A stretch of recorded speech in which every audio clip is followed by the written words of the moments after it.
You know, yesterday, so to no talk, he go talk something, say that your wife, they link up for room, then they will discuss players. At this, you know, me, I didn't hear. So you continue. So, you're meeting on the field of play. And outside the pitch, too, I think that generally hasn't been so bad. So, 5 is okay. It hasn't been so bad. Yeah, I mean, he has conducted himself well. On the pitch? Yeah. Okay. I mean, he has come around to watch the league games too and things. He has called the local player Konkuni. 5/10, not bad. Good manager. But let's take a listen to what people are also saying. I mean, in the streets on Chris Hilton. But it's a blaster who intimi mwa. Ko mi ebenyo obi obebo. Esi e bako you. Atonia na bako. Esa ubana intimi mwa. Kwa. Neja uba asa ubo asa umo uba asa ubo asa umo. Trematisi udi de dasa. De wayemle. De squad onu omubo ye nyina no. Munchira me do daso bobo. Now, I daso se jesi our national team under 20 mpo. The squad will do a boy now, or Monchiramia, who brought us a bobo. The day no, or Yakokura, or no Casamri, contra baby now. Boba, you said the dust sakura or bobo. Na patena ya brantene. Ye bibi ni say blaster knows what pages whom over Betisu ye bibi. Okay, so I guess we got a wrong inset. We'll try and get the correct inset for our listeners in there. But Javier, so you scored a man 3/10, yes. 2 drawn games and 1 win. At least. If it's over 10, as Fifi said, maybe a win will give you 3 points in there. A win, 3 points? Yeah. I don't know your mic scheme anyway, so I'm sorry about that. No, I'm looking at. Yeah. I'm looking. Fine. 2 draws, 1 win against which teams? 1 draw against Madagascar, 1 win against Angola, and 1 draw against Angola. Central Africa. Did he won against Angola here? Yes. Yeah. That's the only win. Yeah. And so he drew with Madagascar and then drew with Central African Republic. Yeah. So it tells. I mean, if you look at position, if you look at the quality of the position, I think that the quality of the position is way down, because if you're playing against Mauritania. And you played away with it. I think you said we'll go into the game. Let's go. Yeah, we'll go to the game. So we played the way we did, and even against Angola here, the one that we won by a goal to no, Antoine Semenyo got a goal for us. Look at the way we played. I mean, we lived dangerously throughout the 90 minutes that we played, and the return encounter. I mean, it was also very terrible, very frightening. We were on edge. Sitting on turns for the most part of the 90 minutes that game transpired. So that is why I think that he doesn't deserve anything more than 3 out of the 10. Because Madagascar is ranked higher than 10th in the world. Yeah, because if even you look at the quality of players that we have, I think that we are miles ahead of Madagascar. We are just miles and miles ahead of them. From Angola, fine, but Madagascar, the way we played against them, for me, it wasn't encouraging. What surprised you most about the Madagascar game and our performance? I think you are done with your reasons for that, but the game itself and how we decided to let someone like Kudus warm the bench for that long in the game, for a long time now, our most inspirational player on the pitch. Okay, so Madagascar had they had only 1 point from 4 matches before meeting us, and thanks to us, they have 2 points now. And you talked about the game plan. What was our game plan going into that particular game, for instance? Because we knew that they were going to sit back. Definitely, right from the start of the game, we saw that they sat back, what we call the low block, and made sure that they tried to catch us on the break. So what we sought to do in that game, especially in the first half, was to use our flank players in Kamadin Suleimana and on the left and Joseph Pence on the right. By the time they had the ball, you realize as many as 2 or 3 Madagascar players will just swim around them and make sure that they are not able to cross the ball for us. Who was even a striker that day? I don't know if we play with a striker for a striker to score. And you had Kudus on the bench. Alternatively, what we could have done in that game was to use the middle. Because if the flanks was not helping us, then the middle was another option that we could have also gone for. But we didn't do that. The day he was in the game for 90 minutes, for me, he didn't give us anything to the middle. And we had Kudus also on the bench. So look at the set pieces. Ineffective use of our set pieces. After 30 minutes, we've had 11 set pieces. After 30 minutes, 11 set pieces. We had 6 corners and 5 free kicks. But look at the way we executed our corner kicks. Jordan, he takes the corner kick and he goes to throw. Consistently.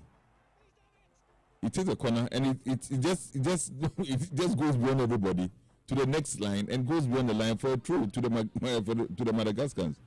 And he had 9 set pieces, Jordan, 9 set pieces, and was able to get 1 on target. Then the coach was just there looking on without say unconcerned or whatever, and allowed that thing to go on throughout the game. And look at his subs, the way he effected the substitutions. In the first 45 minutes of the game, it was very clear that Kamadin Sulemana and Joseph Enso were completely off because of the way the Madagascars had set up.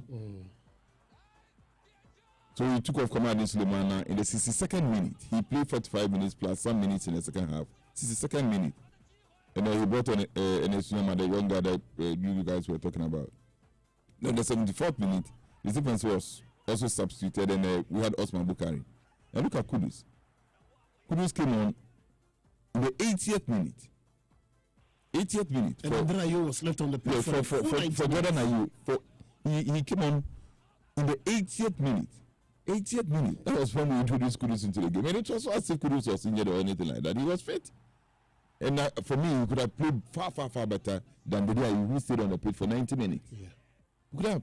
I agree. Because it was so clear that on the flanks were ineffective. Even when Bukari and the other guys, Miyama came. Miyama but for one or two dribbling skills when he was introduced. I mean, he was also completely. In the middle, we were having the same problem. We're not clicking. That's what I'm saying. So if you have Kudus on the bench, who has shown consistently that he's one player who can take on midfielders, take on defenders, and create chances for score himself or create chances for anybody up front to score, and you keep him on the bench for 80 solid minutes. It was as if we went into that game with the intention of maybe getting a draw out of the game, because the game plan was not to win. As a win, Shamia. That was the game plan, and against Madagascar, I think that we could have beaten them. And he said yes, sir. You see, the other time we made mention of this fact that if the Madagascar coach, he was a coach at the CHAN. He took them to the CHAN tournament, and the team that played the last game before our game the game against Black Stars, he made as many as about 8 changes to the team. He started with only 3 of the team that played in the last game. You know, he took over just like Chris has also taken over. The first game that he's playing as the head coach of the Madagascar national team was when he played against Ghana. 8 solid changes to the team that his predecessor started most matches with. And he brought on players who are almost always like local guys, or almost local guys, or let me say even local guys, playing their domestic league. And look at the way they played, with a sense of purpose. My worry in that particular game especially has to do with our midfield. Somebody mentioned Partey. But look at the position of Partey and Salis Abdul Samad. Who was offensive? Who was? That's the point I'm making. Yeah. That's the point I'm making. So if you have more of a pivot. Yes, if you have Partey and Salis Abdul Samad, Partey is more creative. Yes, so you put him forward. But Salis was rather playing up front, and Partey was very deep, just outside or just in front of the defenders. And we know that Partey is not that strong. We didn't have any creativity in our midfield. So we don't have creativity. Kudus is on the bench. Partey is not up front, and so who is in there? The Ayew we know is short of a lot of things now. So why do we really have to kill him on that match? So when Jordan was substituted in the 80th minute, and Mohamed Kudus came, what it left us with was JB as a striker. The guy was a striker. I mean, the guy, he made 12 appearances as a sub for Nottingham Forest last season. 12 appearances as a sub. Anyway, he came in the second half of the season, so let's take it that. No, but if you come in the second half of the season, you play less matches, so let's. So it's not like the entire. No. But the point I'm making is that. Oh no, it's true. He don't start again. How many matches did they play in England? They played 38 matches. Huh? Yeah, so if you play, let's say 12 out of 19. It's not bad. But what I'm saying is, even the 12 that he played, he don't start a single game. No, he came as a sub. That's what I'm saying. He did 12 appearances as a sub. He didn't even start a single game. And to the extent that even Nottingham Forest, they have released him. They said they don't want to work with him again. And truth be told, I mean, sometimes when you talk about some of the people think that you hate him, I mean, even sometimes people use some tribal sentiments even to it. Because it's this, because it's that they have issues. You get me? But the day is I'm a known Ayew fan. I know. But you see, when he's gone beyond his prime. Point where Yes, he's gone. You see that Charlie Adiano, it's not coming. You know, he's gone. That's the word. In fact, you get you. There comes to a point in time. You should accept the fact that look, you're done. Where I am now, I'm on the edge. I mean, I'm just about. I'm done, almost done, or done. But my point. This guy was completely ineffective throughout the game. Say again. He signed a 6-month contract. The contract had expired. Yeah. And he's not. Going No, to but the fact is that the the club says that they will not continue with affiliation. But the fact is that if you had performed well, that's the point I'm making. So. And that is a fact. If you had, how do you call it? Made an impact, a meaningful impact in your performance. They will definitely. But 12 times playing for your team in the league, and all the 12, you come on as a sub. I mean, what does it say? So I mean, we need to face the fact. Let me see. The guy picks up an injury, and still they just put plaster and just goes on in business. And the guy was completely ineffective. He was nowhere. Let's face it. Why should we start Kudus currently on the Black Stars from the bench? What justification do we have? When I saw the lineup, the first thing that I told myself was that maybe Kudus is not fully fit. Well, because on any day Kudus is fully fit, 100% fit. Yeah. There's no way any coach can leave Kudus on the bench, especially considering the importance of that game. Currently, yeah. We needed to win that game to seal our qualification to the AFCON. We find ourselves in a very precarious situation. Now we are leading with 9, but we are playing against a tricky game against Central African Republic. Central African Republic. Angola have an easy, position against Madagascar, and they'll be playing at home as well. They are on 8 points. We are on 9. Central African Republic is on 7. Look, it's a 90 minutes game, and anything at all can happen. You know something? Where we drew against Madagascar, Antananarivo, Central African Republic had gone there to beat them by 3-0. I mean, and we are playing Central African Republic here in Ghana. So they went away to beat Madagascar. That Ghana couldn't beat too by 3-0. So maybe it is time for us to call on Kumasi to rise up to the occasion. Of course,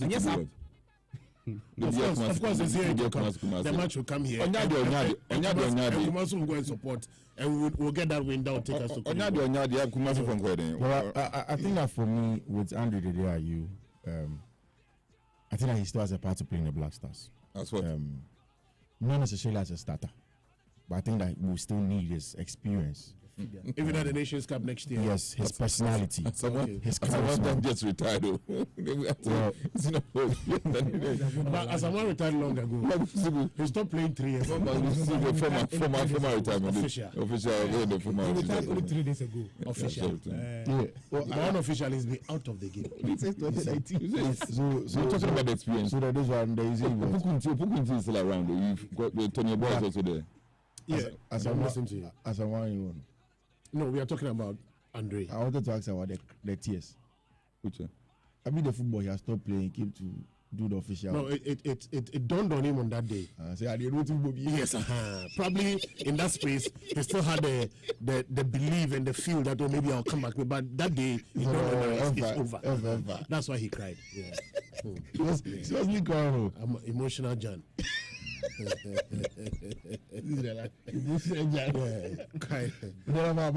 think that Andre should be part of the team.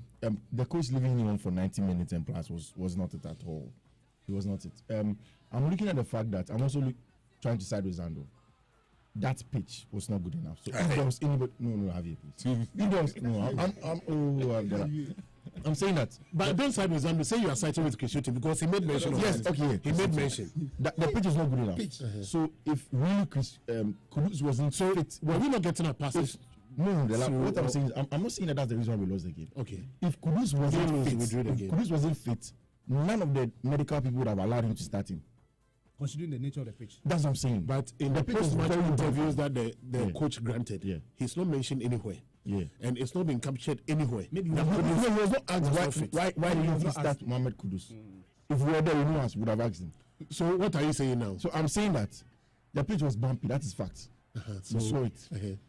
If Kudus was injured, none of the medical team would have allowed him start tournament. Did the Central African Republic game against Madagascar played at the same pitch? Yeah, so they are used to bumpy pitches. Say they know that abuse inside. And you know, good football cannot be played on bad pitches. If we didn't win, we couldn't win. It's on pitch and it's not pitch and it's last past the only team that played on the pitch. Good football matches are played on good surfaces. No ways about that. I mean, Madagascar, they are used to that nature of their pitch.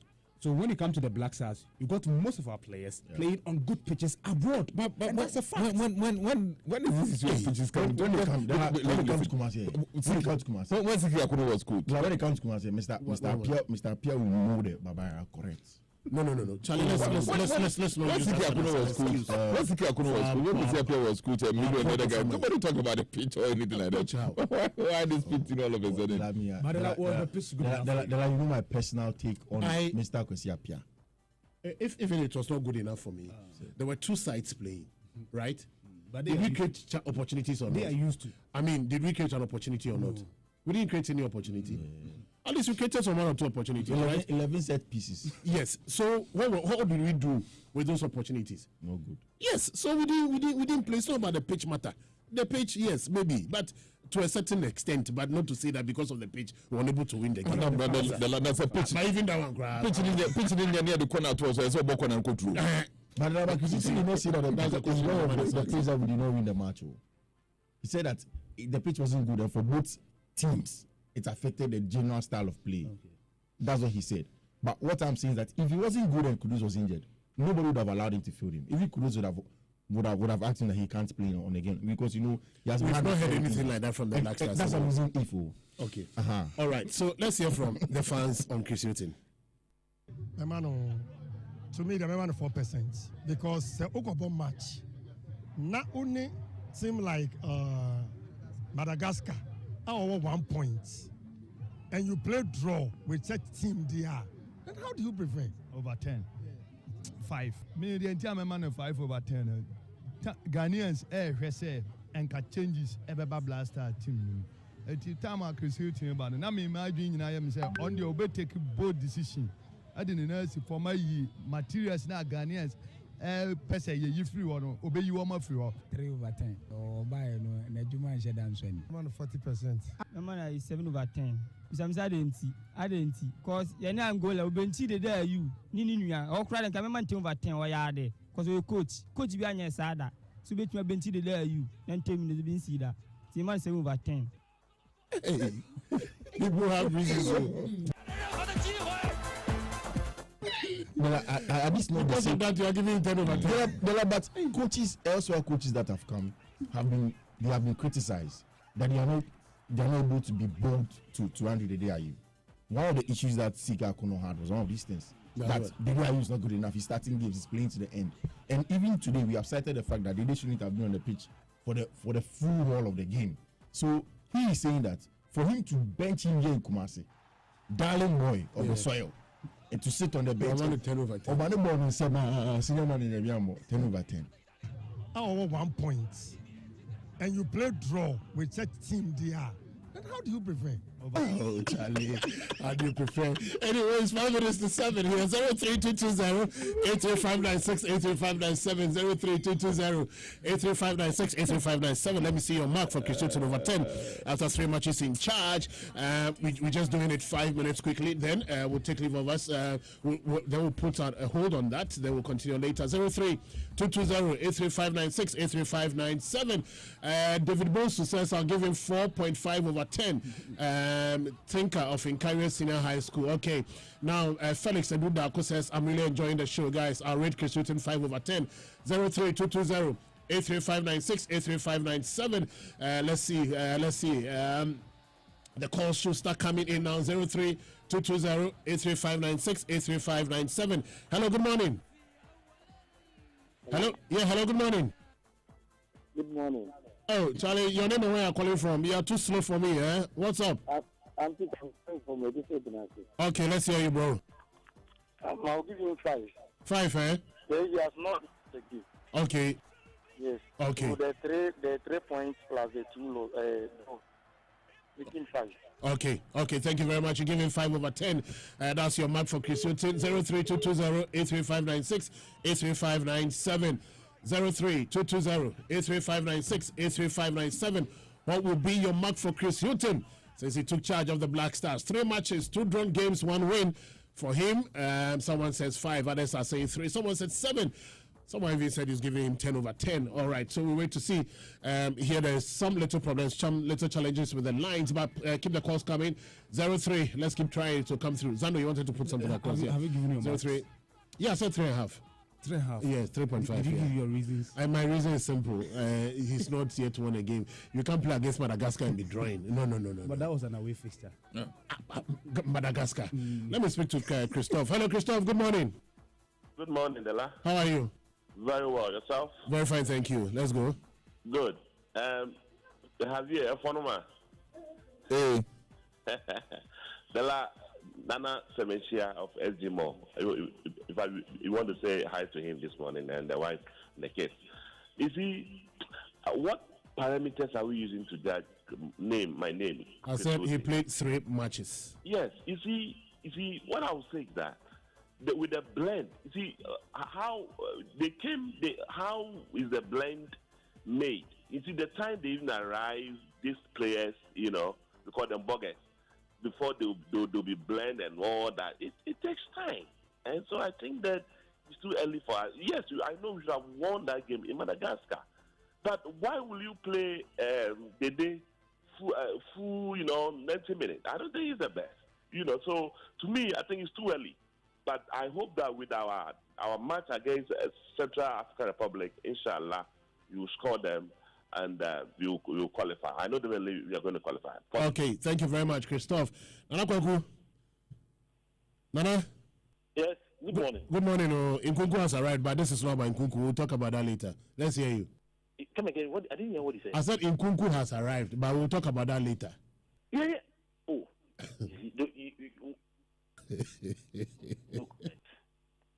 Better. Chris Hilton. So let's go. Yeah. The blaster. Yes, sure. This coach, you gave him 3.5, but I'll give you 1 because 1. You gave me your mark. I'm also giving my mark. You say yes, please. 1 because you can't be playing Madagascar away, even though the pitch was bad. But Madagascar. The Madagascar should be likened to some 4th division club in Ghana, playing against the Black Stars, and then you go and play them, and then you go and draw. And you say we share months and mouth. And then all the matches that he's played. And what hurts me is that we were told he was part of the team all this while, even at the World Cup. So if you have been given the chance right now to perform, and you still want us to think that you have now been given the team, you are now, now rearranging players and everything. What sort of Kwaku story is that?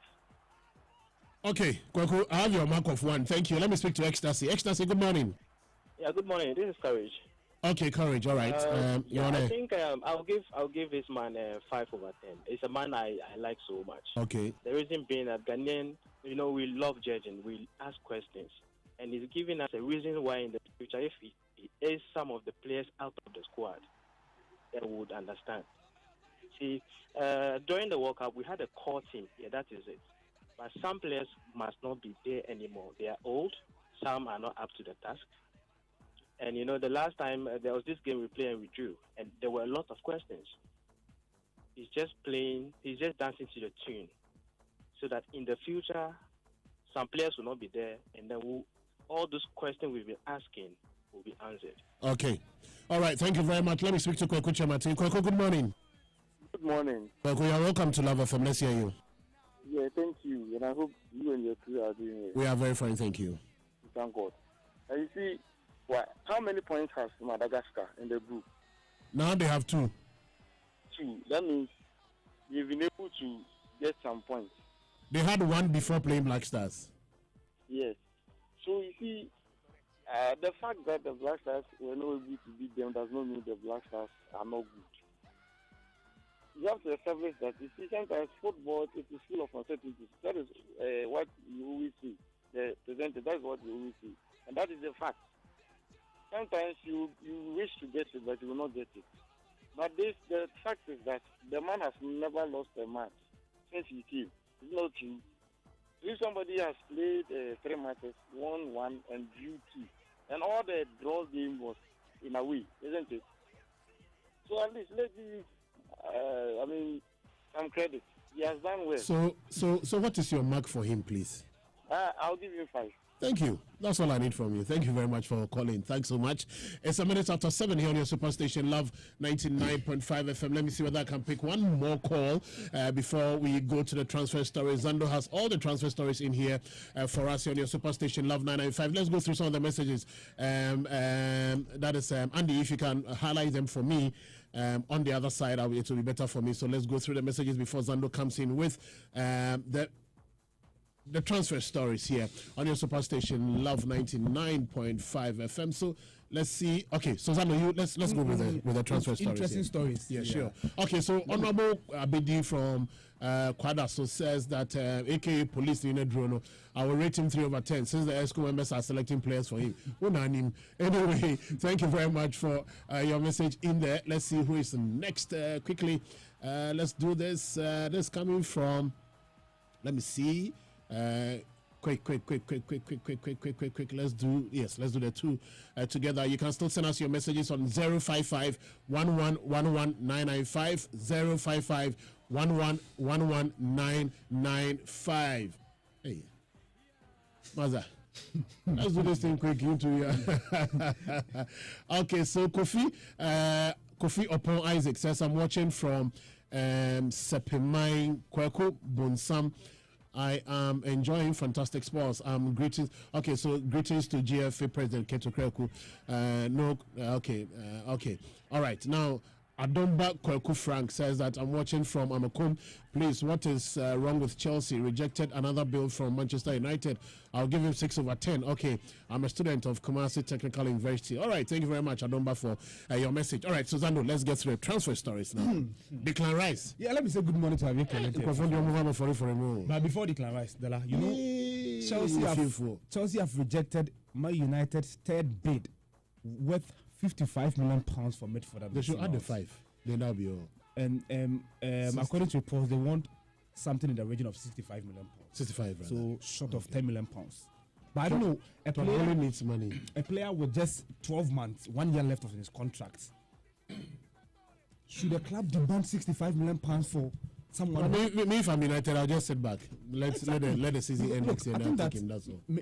For free. Mason Mount was not a regular player for Chelsea last season. And especially when it is, we have only 1 year left on your contract. I don't think Chelsea is being fair to Man United.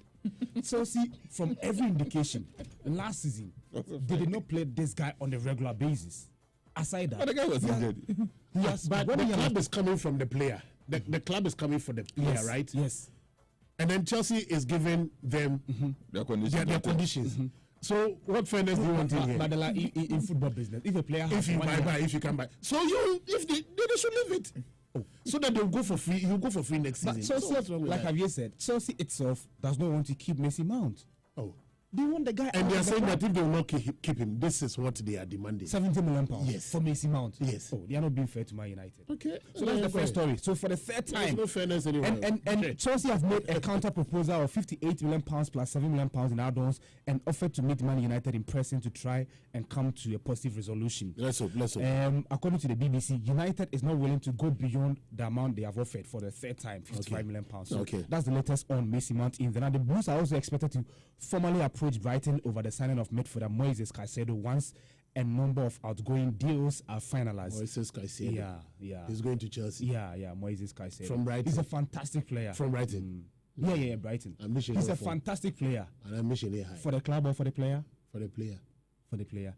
Maybe he does not have a lot of suitors. Okay. That's not what him last season. What are you talking about? We are talking last season. We're talking about now. Let's talk about suitors. I'm telling you, that's not what him. So maybe last season. We're talking about now. So let's go on. Now moving on. Man City have entered advanced talks to sign West Ham's Declan Rice ahead of long-time suitors Arsenal. Now, Gianluca Di Marzio is reporting treble winners Man City are determined to beat Arsenal to the signing of the 24-year-old midfielder. Have you? What do they need a player like Declan Rice at all? Hey. But I hear Calvin Phillips may leave. I've heard about Bayern Munich and they've shown interest in him. I'm not very sure whether he will leave or not. But the player himself says that he wants to stay at Manchester City. But he is one player. Calvin Phillips is one player that I think made a wrong move. Clearly, you can see that if you look at the way he was playing at Leeds United, look at the Pello of Yorkshire. He was called the Pello of Yorkshire. Solid guy at Leeds United, homegrown talent, Leeds supporter, everything Leeds United, and he made a wrong move. Because I've always said that if you look at the Manchester City setup, it's basically because of the way Pep plays. I don't know whether he's going to vary his tactics or his game plan next season and maybe play a double pivot or whatever. But if you look at the way Rodri is playing now, yes. So my question is Pep going to play a double pivot? Is he going to do that? If he's not going to do that, and you are laying off Calvin Phillips, it's because he did not get enough playing time. Yes. Then it means that Declan Rice is going to face the same problem. So for Rice, is he thinking about going there to go and run the bench, or maybe Pep is convincing him to say that maybe this time I'm changing my strategy, I'm going to do a double pivot so that I don't keep you on the bench? Then maybe Arsenal will be the right destination. I don't think that given the pedigree of Declan Rice now, I mean, if you look at England, the Three Lions of England, their national team, I mean, he's a main man in their midfield. Yeah.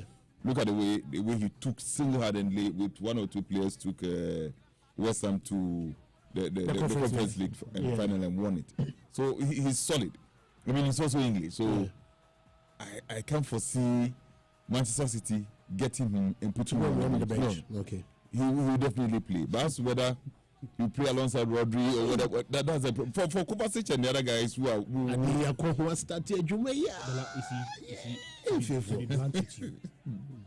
Declan Rice should reject Man City and not for Arsenal. I hear he wants to play for Arsenal. That's the team. That is it. But you see, now Arsenal is saying that they are spreading that 75 million or whatever, the 60 plus add-ons, a period of 4 years. These people are saying that they are doing it for 2 years. 2 years. So I think they can negotiate. So maybe we should also try and add it up and say that we are doing it in 2 years, because they are not going to wait for you to do what you did with that Nicolas Pepe thing and 5 years spreading of 72 million. No, they need their money. If you look at the current setup of Man City in their midfield, Declan Rice will not start. He will not start.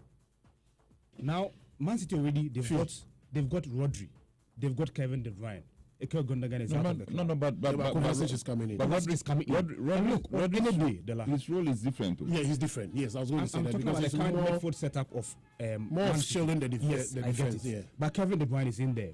Now, so if you have Kevin De Bruyne, Rodri, and there are times he brings in John Stones. Then John Stones, maybe John Stones. Now Kovacic has come in, and for me, if Kovacic is fully fit, there's no way I would choose Declan Rice over Kovacic. No, Kovacic is there because of Stones has been exceptional with that midfield role. Ever since he was converted into that. So now on Arsenal, the midfield is quite porous as we speak because Granit Xhaka is out of the club, virtually out of the club. Partey may be on his way out of the club. So if you go to Arsenal, even in future, you can be captain of the team. Consider that you are English. If you look at the current midfield of Arsenal, Declan Rice will automatically be a starter. But what happened to Calvin Phillips may happen to him when he goes to Man City. No, let's do the other story. But you see, with this Kovacic thing, Kovacic is going to Manchester, or he has signed for Manchester City because Ilkay Gundogan is gone. Yeah. So it's basically he's going to take that role. That's the role he's going to play. You see, when you even started your submission, I had even forgotten about John Stones. If you look at the role Stones is playing now and how impressive he's been, look, Rice is going to get problems. He's not. Stones to go back to his natural position as a defender. Anyway, I'm looking at Declan Rice's rankings last season in the English Premier League, and this informs me. I mean, it's trying to tell me something. Okay. Kovacic is one of the best ball carriers in the English Premier League. He was that last season. Before Kovacic, there was Rodri, who was a very good ball carrier. There was also Bernardo Silva in that rank. There is Declan Rice, who total ball carry 702. He was second. That is the traits Bernardo Silva has. That is the special skill set of Matthew Kovacic. It's another good skill set of Rodri. And then again, Declan Rice is going to have it. I have the feeling that Pep doesn't plan to play Declan Rice in his natural sitting holding midfielder. That's how he plays for West Ham. I have a strong feeling, even if he's not going to play him a double pivot, I have a feeling he wants to play him as an 8. He can play. Yes, that role to too. play box to box, not necessarily to play him as a sitting midfielder like a Rodri. So Rodri may be in there. John Stones may start as a centre back or as a fullback, and will come and do that hybrid job with Rodri in the middle of the park. Whilst Declan Rice pushes up the field, because one, he wants that energy to start the counter press once they lose the ball up top. Again, he wants that carry from the wide 8 area in the central area to carry it up top. It looks like Pep wants to revolutionize how he wants to play. Bernardo Silva can give him that as well. And Mateo Kovac is also a specialist in that. Then, if Calvin Phillips stays, he is going to be a backup to Rodri in that regard. But again, it goes back to the fact that I think that Arsenal best suit Declan Rice, like all of us are saying. The Arsenal team is a younger team. He fits into it. 24-year-old Declan Rice. Yes, fit into that team. Young team, Kai Havertz, Odegaard. Everybody that's in there. Now he's going to lead that pack from the middle because Partey looks like he's out of the team. Xhaka is all but. Remember last week I asked this question what happens to Partey? Xhaka is all but gone. All but confirmed that he's going leaving Arsenal Football Club. So they should let him leave. And then he put us so your man is the boss. If he gets it, and from a Chelsea fan perspective, I want Rice to go to Arsenal so that we can also get an easy run on Moise Caicedo. Because once you don't get, I was thinking about probably go to Moise Caicedo, when you can lure him with Champions League football, which we don't have. Okay. Anyway, all right. And Fifi, even in terms of ball progression, I don't think Declan Rice does it better than Mateo Kovacic. Yeah. But let's take a listen to former Liverpool captain Graham Souness. According to him, Declan Rice is predictable on the ball, and that does not make him a complete midfielder. If you're looking for a top midfield player, forget the top, let's say a top midfield player. I don't believe he has enough cute passing in him to be that. I think he'd be a really good guy. It'd be great to work with. Extremely athletic, senses danger, so he's got that part of a central midfield player game. He's got that, so he can get himself into a position where the guys you're playing against want to find a strike or make a cute pass. He knows that, and not everyone can get that. So he's got that instinctively. What he doesn't have is a cute and clever passes when he gets in the last third. I think he's a little bit of predictable when he gets on the ball. So according to Graham Souness, he's not able to give that acute pass from tight angles. But he was Liverpool captain. Now let's move on. Wolves have sold their captain Ruben Neves to Saudi Arabian side Al Hilal for a club record of £47 million. Yeah, Neves is the latest big name player to leave Europe for Saudi Arabia's Pro League after Benzema and Kante. Now Chelsea goalkeeper Brad Mendy is also close to signing for Saudi Pro League side Al Ahly, while Man City's Portuguese midfielder Bernardo Silva is a target. Well, you guys have not treated this goalkeeper well. What does that mean? Now we not treated him well. After all the sacrifices in sacrifice, just leave him. Sacrifice and go for Dante. So who has sacrificed more than Dante? Now Newcastle United are also close to signing Italy midfielder Sandro Tonali from Serie A side AC Milan in a deal worth €80 million. So that's the latest on Newcastle United and Sandro. When is Kai Havertz having the medical, please? Today, please. Today. That's the latest on Kai Havertz. Good signing for Arsenal. Now, back to... you see, this is the only signing that Arsenal have done from Chelsea that I'm happy about. Jorginho, David Luiz, Peter Cech. I didn't like them when they were coming from Willian. I said all the transfers from Chelsea. Oh, for this one. With age on the side. Skillful. It's 80 which you pay. That's good. Yeah, it will be okay for us. Yeah. This one is correct. Now, Man United are also pursuing a deal for. I just said we don't want. You say we want. Leading striker. Anyway, let's move on. United are also pursuing a deal for Cameroon and Inter Milan goalkeeper Andrew Onana, with Spain's David De Gea looking increasingly likely to leave Old Trafford this summer. The 90 Minutes is reporting. Now, Inter Miami have announced the signing of Barcelona captain Sergio Busquets, reunited with former teammate Lionel Messi in the Major League Soccer out there. Now, Bournemouth have also signed Dutchford Justin Kluivert from Roma in a reported £9.6 million deal. That's the son of Patrick Kluivert. Yeah.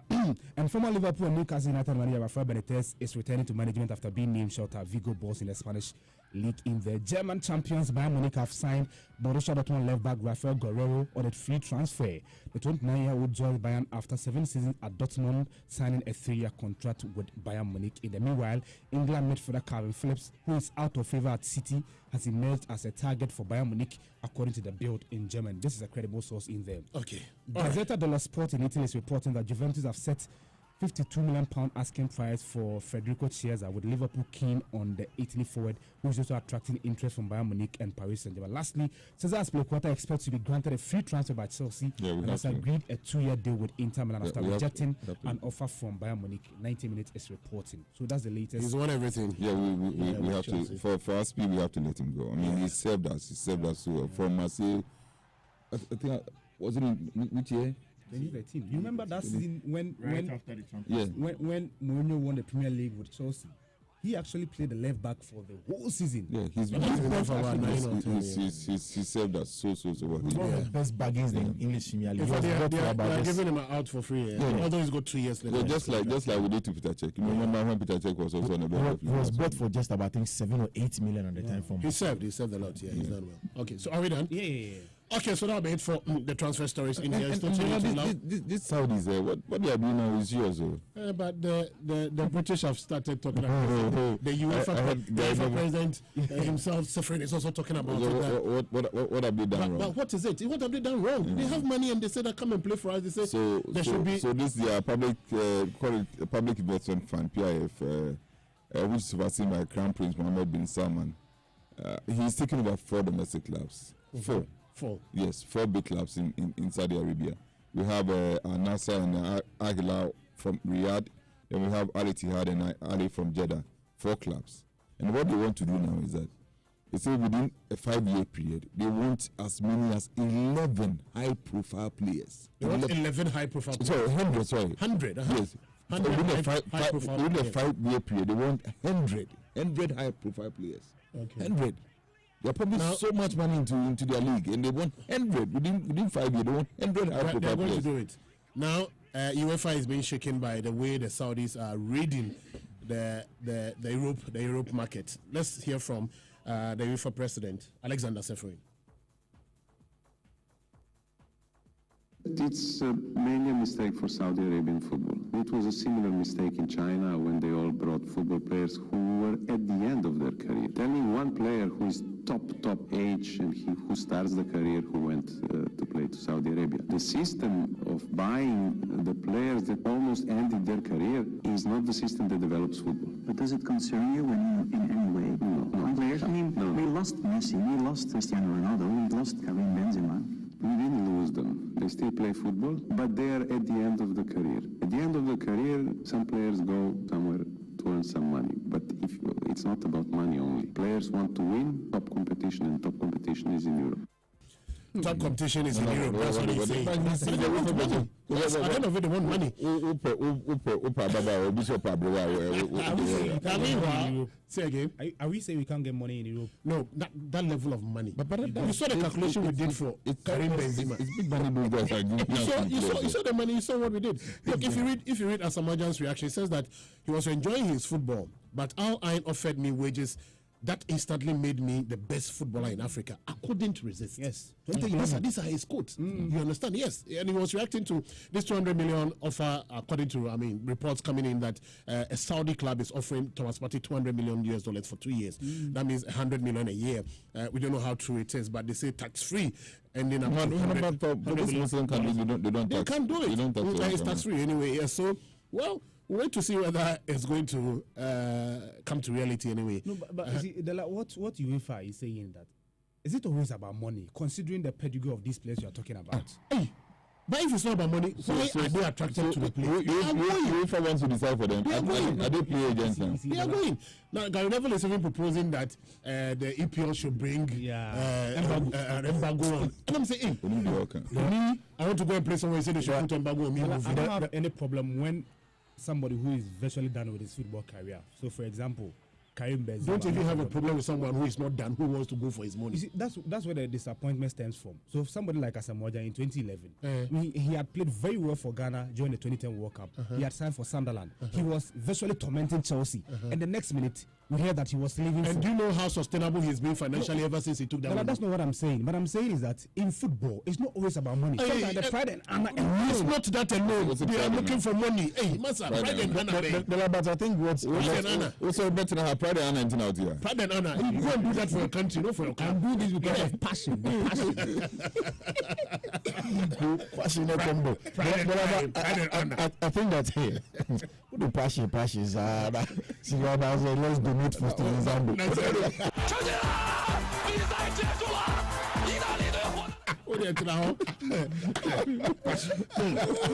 me put in money. The guy was going to take $200,000 a week, tax free. Yeah, but Asamoah. Oh, wow. Even as the money is good, they should go and take. The last I was asked. Robin Neves is gone. He's going to them. And he's even European. Neves is Portuguese. Yeah. How much more you from here? You see, the Saudis are doing it different. You know, people are criticizing the Saudis that the Chinese started, it wasn't sustainable. The Saudis have a different plan. Oh. That's what people do not get. Yes. Like, in Saudi Arabia, it's an oil-rich nation. And for the past 5 years, it has dawned on them that the total dependence of the economy on oil is not sustainable. You know, oil price has been changing from 2014, 2015. Electronic cars are even coming. Exactly. So they feel that if they don't diversify the economy now, they are in big trouble. So they've gone to the public investment fund that they set up in 1970, going to take all of those oil proceeds that they've been putting down since that time. And they said, they said that now let's diversify the economy. You have 2 cities near Saudi Arabia, no? Jeddah and Riyadh. And have you mentioned of the 4 teams? 2 of them are in Jeddah. The other 2 are in Riyadh. In developing these clubs, we also make Riyadh and Jeddah tourist venues. So let's get Messi as a tourism ambassador for these places. Then let's get the best players to be living here. And you see the target. So they in 5 years, 100 more players. Yes. Exactly. So when they come to the country, they are indirectly going to be marketing people for us. They come here, take pictures, they put it out there. We never beat him at the end of the season. Benzema does it. The assimilation will be easy for Benzema, Kante, Koulibaly, Eduardo Mendy. Maybe if he does it, again, exactly.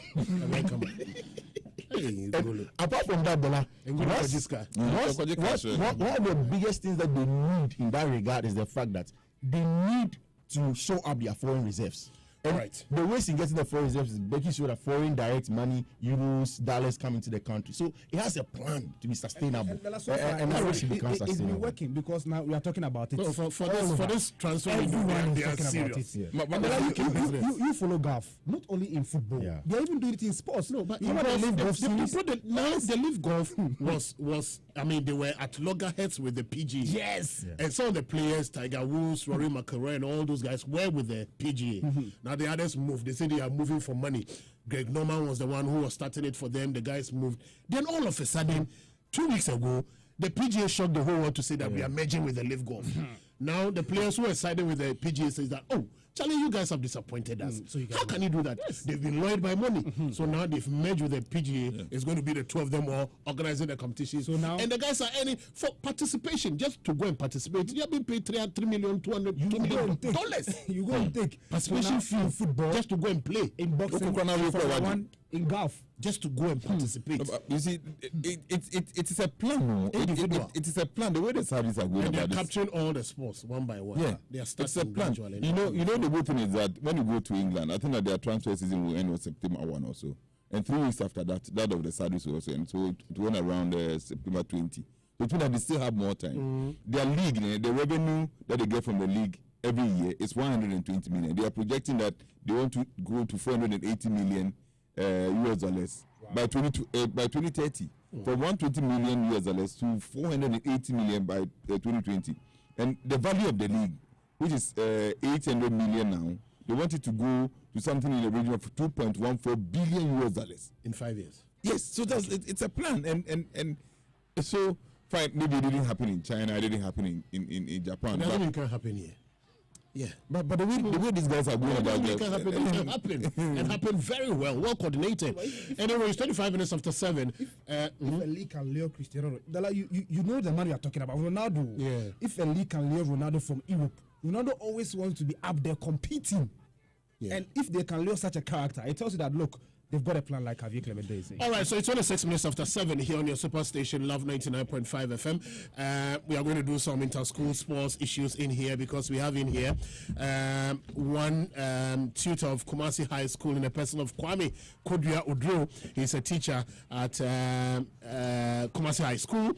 And then also I have Mr. Kwame Ansambwa Chiansa. He is he's a tutor at the Technical University Kumasi. He's a lecturer there, but he's also a former student of Kumasi High School. And we know that high school have been is it suspended? Yes, from all school from all SRC activities here in the region by the Ghana Education Service. They will tell us why and why they feel that they've been given a raw deal and why they should be reinstated back into the participation of the school competitions, including sports and all that. So I'll welcome them. We'll go for a break, then we'll come back and then we'll talk about the issues. Gentlemen, you're welcome. Get closer to the mic for me. And good morning.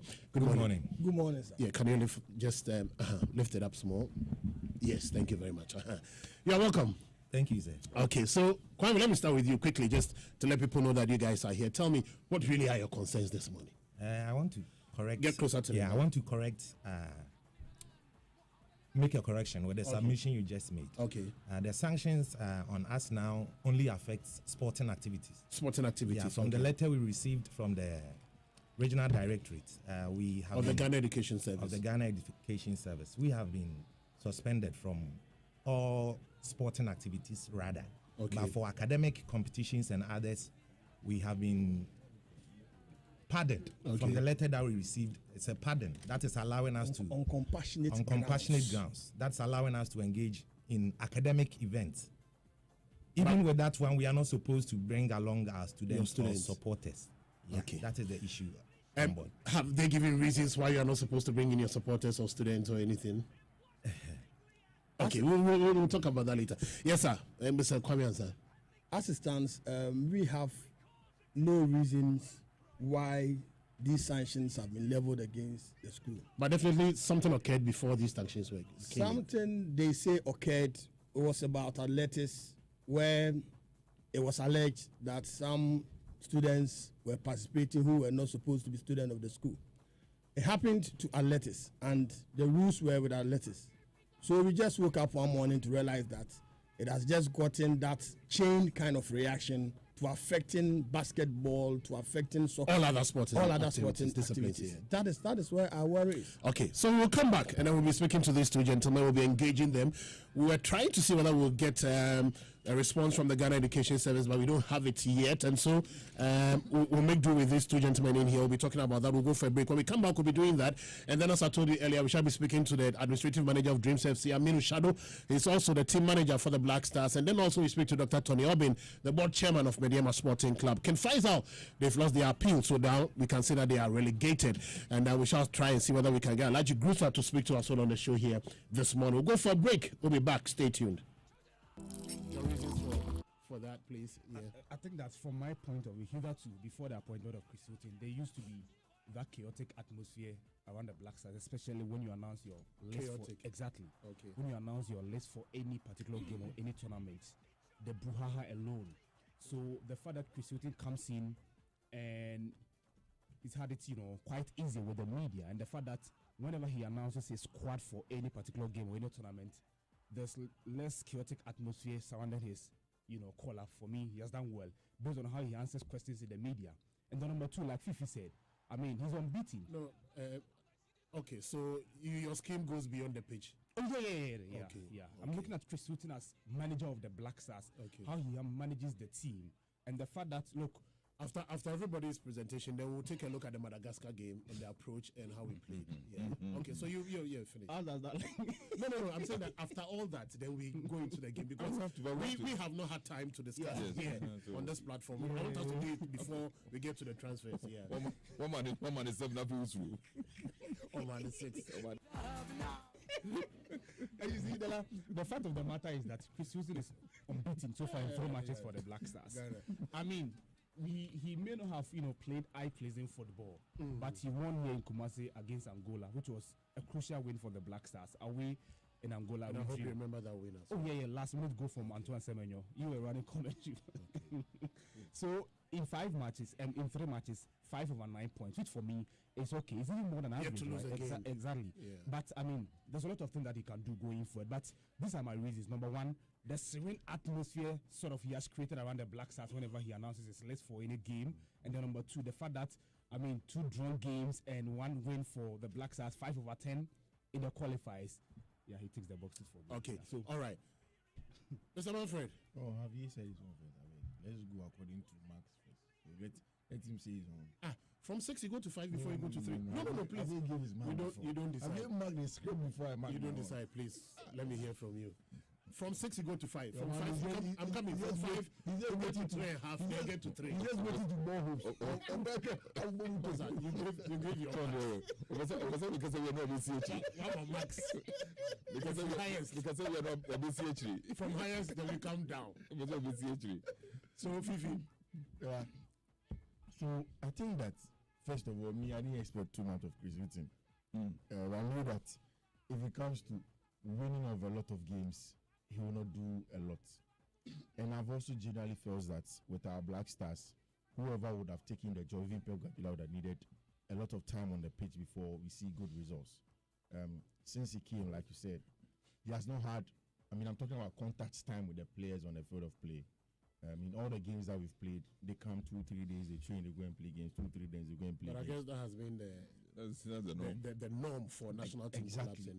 But if he stays there for a long time, then they can build on that. Even if it's 2-3 days today, you start with something tomorrow, then you build on that from time to time. Okay.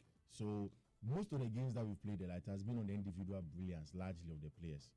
You don't see the team in a particular structure or nothing. But like I said, the fact that he is able to instill some form of discipline, technical direction in the players for them to go unbeaten, even in this chaotic manner, I think it is good enough for me to score him 5 over 10, which I think is average, and he has done well in that regard. And I also think that generally he's somebody that has conducted himself well in the last few months that he has been in charge as Black Stars coach. Generally, is that the only thing? I think he just conducted himself well.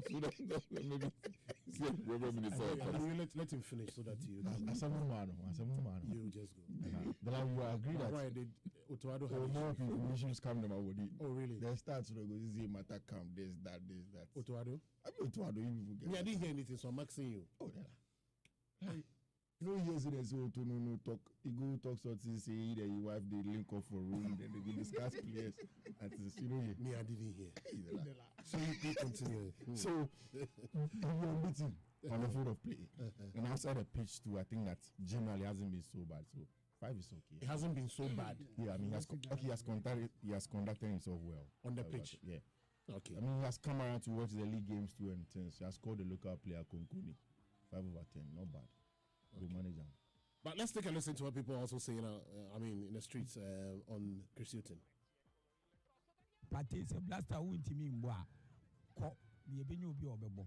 Esi e back you. Atoni anan na back you. Sa uba na ntimi mu akwa. Na ja uba asa ubo. Trematisi u de dasa. De wa yemle. The squad on one boy nyina no munchira me do da so bobo. Now I would that so jesi our national team under 20 mpo. The day squad would do a boy now, or Monchiramia, who brought that bobo. The day no, or Yakokura, or no Casamri, contra baby now. Boba, you said the das sakura or bobo. Na patena ya brantiene. Ye bibi ni who said blast announs who pages whom over Bettisu, ye bibi. Okay, so I guess we got a wrong inset. We'll try and get the correct inset for our listeners in there. But Javier, so you scored a man 3 over 10, yes. 2 drawn games and 1 win. At least. If it's over 10, as Fifi said, maybe a win will give you 3 points in there. A win, 3 points? Yeah. I don't know your mic scheme anyway, so I'm sorry about that. No, I'm looking at. Yeah. I'm looking. Fine. 2 draws, 1 win against which teams? 1 draw against Madagascar, 1 win against Angola, and 1 draw against Angola. Central Africa, he won against Angola here? Yes. That's the only win. And so he drew with Madagascar and then drew with Central African Republic, yeah. So it tells you. I mean, if you look at the quality of the opposition, I think that the quality of opposition is way down. Because if you're playing against Mauritania and you play the way with it, I think you said we'll go into the game. Let's go. Yeah, we'll go to the game. We play the way we did, and even against Angola here, the one that we won by a goal to no, Antoine Semenyo got a goal for us. Look at the way we played. I mean, we lived dangerously throughout the 90 minutes that we played, and the return encounter. I mean, it was also very terrible, very frightening. We were on edge, sitting on turns for the most part of the 90 minutes that game transpired. So that is why I think that he doesn't deserve anything more than 3 out of the 10, because. Madagascar is ranked 110th in the world. Yeah, because if even you look at the quality of players that we have, I think that we are miles ahead of Madagascar. We are just miles and miles ahead of them. For Angola, fine, but Madagascar, the way we played against them, for me, it wasn't encouraging. What surprised you most about the Madagascar game and our performance? I think you are done with your reasons for that, but the game itself and how we decided to let someone like Kudus warm the bench for that long in the game. For a long time now, our most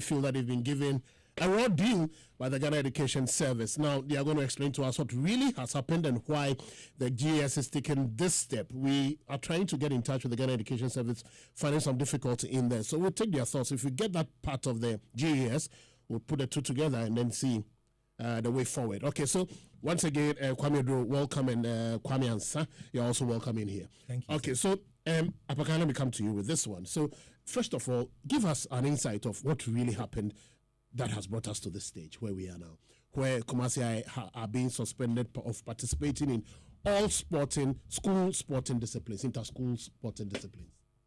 Yes. Thank you very much, Dela. We just woke up one morning to just came to realize or heard that Kumasi High School has fielded an unqualified athlete, which is more or less against the regulations of the federation. And when you take a look at what the regulations such to say or so to say, it talks about when such occurrences do come up, more or less the student or the one involved will be taken out of the game alongside some kind of ban affecting the particular event. The letter that I have with me is on athletics. So once you take that athlete out, the school will be banned from athletics based on using an unqualified player. We woke up again the next morning to realizing, you see, it was just around, people were just talking about it, that Kumasi is going to be banned from all other activities, academic, sporting, whatever. So we thought maybe that was just something just moving out. You see, as a parent and as an old boy, hearing some of these things, well, we just said it and we also just let it lie. But later we just received an information that on the basketball level, they were not allowed to compete. On the debate issue, students were not allowed. That means it was right getting up to them. So the issue is, we also have case in there. And in this era, you can only just talk of the theoretical aspect of studies. This is an era of the 21st century where hands-on, right, where the gifted and talented are also looked at. So if you have talents in there, and based on one's negligence, all these boys are going to suffer, then we need to write for the right of these young ones. Okay, so the bone of contention is that high school fielded some unqualified students during the inter-schools athletics competition. Yes. So for you, if they are going to be banned, it should be based on just athletics and it shouldn't affect other sporting disciplines, isn't it? That is what the federation's regulations talk about. That's what the regulation talks about. Do we have it here? Do we have the regulation? Yeah, the regulation in here? I've sent it. Okay, so I just want us to see whether we can get that portion. But Kwame Dro, come in here for me. So does the school accept the fact that, yes, indeed, they faulted in using unqualified athletes for the intercolleges? Thank you, Dela. We are culpable. Okay. As a school, we are culpable. Evidence was found against us. Okay. That we used unqualified athletes during the event. Okay. After the incident, the news came out that we are going to receive sanctions for 2 years. And because we had not received any official communique from the federation, we were of the view that that would be too harsh. Yeah, okay. Unfortunately, we got to receive the letter from the regional director, and it said same that we are being sanctioned from all sporting activities, and that's for academic events. We are to come to these competitions without students. My bone of contention, what baffles me, is that same sanctions are being applied to other schools who also engage in other malpractices. In connection with sports? In connection with sports. Okay. Vandalization of public and private property, fighting among schools, causing a whole lot of injuries and others to students. If punitive measures are being applied, the essence of punitive measures is to ensure reform. Yeah. And therefore, for those schools who engage in these more practices, vandalism and others, if students are being sanctioned not to attend sporting and academic events, it's in the right order. But in our position, the actions or inactions of some teachers who were supposed to do their duties should not be visited on the students. Okay. Let me just chip in something here. When you read the letter that we saw on social media from the Director of Education, it just talks about misconduct. The level of misconduct and the kind of misconduct was not mentioned. It is also assumed that they met the school and then the sports master to discuss it in the issues on the DC. I'm not aware whether they were even given the chance to an attorney or a lawyer to even just come with them. You see, we are not in the banana republic where rules will be set aside and people will decide to do things the way they think with emotions. So as we speak, Kumasi has been disqualified from participating in all sporting activities. Yes, sir. That is what is happening now. And that is what parents are not happy with, because some of these little ones need to move on with life.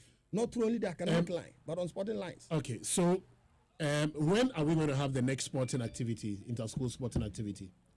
The next event is soccer elimination, scheduled to commence this coming Monday. This coming Monday. So 2 days away, 48 hours from now. Sir.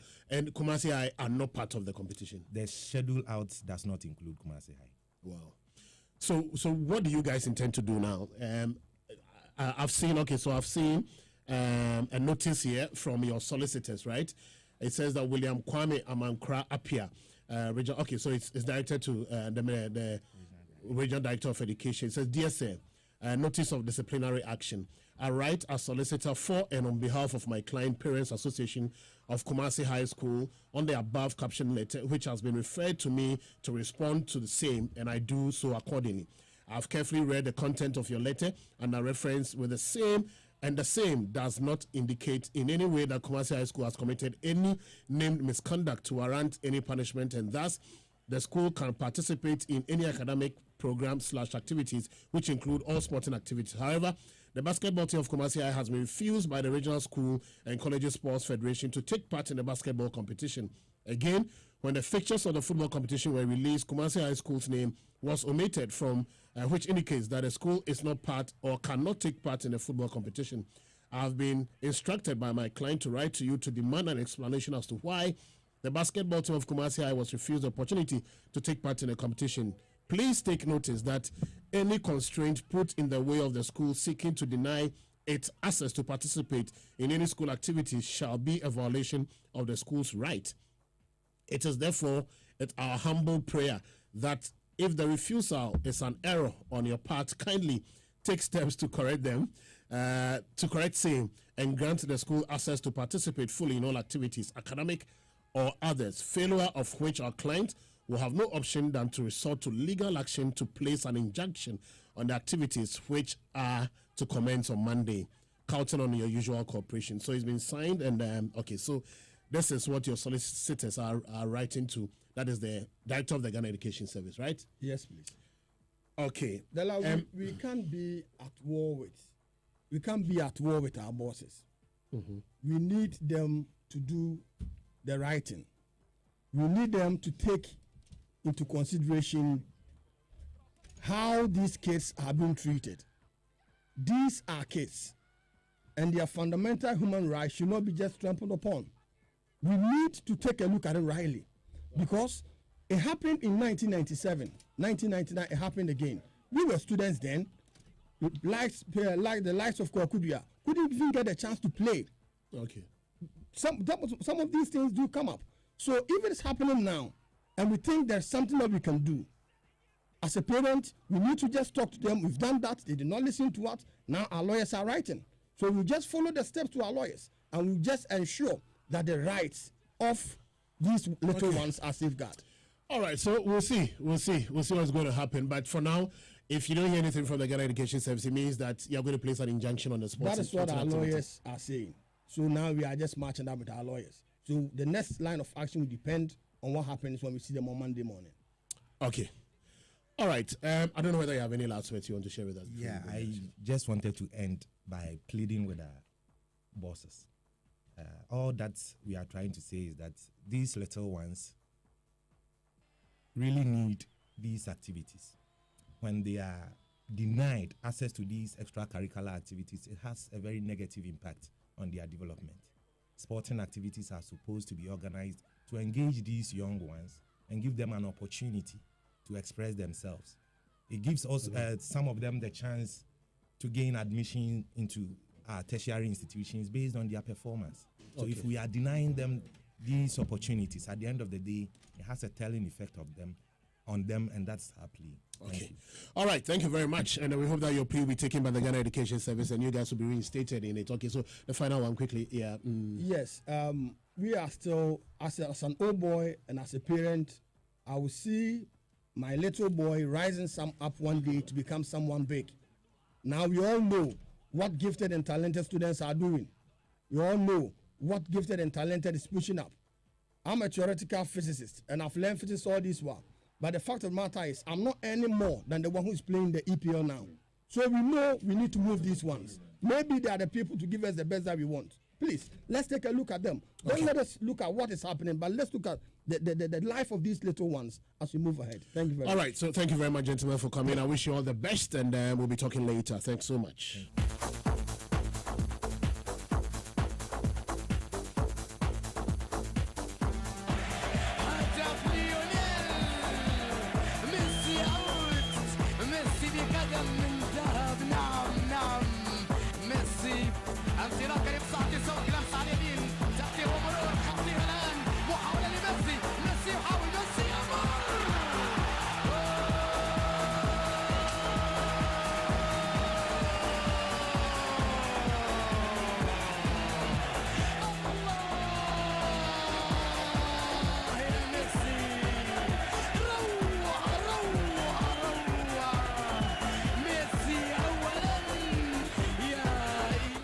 All right, so it's 11 minutes. So you had the high school teachers, and I guess that, yes, indeed, they accept the fact that something went wrong with the athletics, yes. But why should it transcend to the other sporting activities? It's about the rules and regulations. And it says that one doesn't fall into it. Well, I've not started the rules and regulations, so I'm not in a position to say that. We have it. We just have to go through it. It's about the rules and regulations and what it says. If it says that it affects everything, then it affects everything. If it says it affects only the particular sporting discipline, then it affects that sporting discipline. But I am a little bit disappointed in the fact that, I mean, we are looking at athletics. Yeah. And I used to play basketball, and I enjoyed playing basketball when I was in secondary school, and I played table tennis too. So if those who were involved at that time in athletics had a problem, I find it very difficult to accept the fact that it also affected me, who was into basketball and maybe table tennis and any other sporting discipline other than athletics. I think that the rules might be very clear. If somebody faults or commits an infraction in a particular sporting discipline, the punishment must be restricted to that particular sporting discipline, right? Couldn't extend to other sporting disciplines as well. And I know the lawyers have started talking, so let's yes. They are claiming that they want to injunct that is the commencement of the inter-schools football competition. I hope that we don't get there. I hope that they are able to, sit down and sort this issue out. They have to do something about it. They have to do something about it. Because definitely talents will be denied the opportunity to. But just like I was saying, I played it up to the original level. Okay. So can you imagine if something had happened when I was, let's say, I'm a product of the rules, so maybe when I was in Form 1 or Form 2, something like that, that dream wouldn't have been realized. Sure. So you get it. So I'm not sure what the rules are, but if there are rules to the effect that if you commit an infraction in one sporting discipline, it affects all other sporting disciplines, I think that rule will have to be looked at. Let it be specific. I mean, to the particular event that the person committed an infraction or committed a wrong. Athletics, football. And let's leave it at that. By any other sporting discipline, I think that'll be too much. Anyway, okay, so it's 9 minutes to 8 here on your superstation, Love 99.5 FM. We need to do some other stories in here. We'll try. We are trying to see whether we can get the administrative manager of Dreams FC, Aminu Shadow, to speak to us. It's been a week since they won the FA Cup, and then we need to hear from them and know whether indeed they'll be participating in the Confederations Cup. Is he not the team manager for the Black Stars? Yes, he is. And he's the administrative manager for Dreams FC. Hey. Yes. That was a position he held before but the Black Star job is a part-time job. It's not a full-time job. Of course, yes. Team manager of the Black Stars is not a full-time job. Well, you have any reservation about his appointment? How can the administrative manager for a football club be the team manager for the national team, for the senior national team? Okay, I think I understand where you are coming from. Okay, I also get it. But I didn't know it was the administrative manager. No, but I thought he had that's what he should have done. How can he be administrative manager of a football club and be a team manager of the Black Stars? That's what Ked did when he became a JV. Leave one. If you want Black Stars, go and do Black Stars. If you want to do administrative job for Dream, go and do it. But you can't keep it this argument of team manager of the Black Stars. You see, the team manager is virtually supposed to be the coordinator for the playing body. He organizes them and all that. So, don't you think this position should be held by an ex-footballer who commands a lot of respect? In this context, this clearly job for the boys. It's Cat's boy. I mean, but it can be a cat boy. But is it cat for the job? But that's what the question is. That you can't hold the two portfolios at the same time. You can't be administrative manager of a football club and be the team manager for the Black Stars. How can you do that? I mean, Shadow is a brilliant guy. Okay, have his issue is the fact that he's probably holding two positions. Yes. No, that all demands attention. No, not that. No attention. That could. In one way or the other, compromise. He's an administrative manager of a club, right? And he's the team manager of the Black Stars. But when it comes to selection to the Black Stars, the team manager let's not even get to that level where that discussion will be of the Black Stars. The former team manager, some of the managers, was it Sabankwe? Yes. Samakwa has been there before. Okofri has been there before. But was he not the team manager of House of Folk? He was not attached to House of Folk at the time. Yes, he was. But that's what I'm making. That's why I told Javier that the Black Star team manager job is a part-time job. But I've also insisted that it is wrong for us to do that because we compromise in a certain way. You get what I'm saying?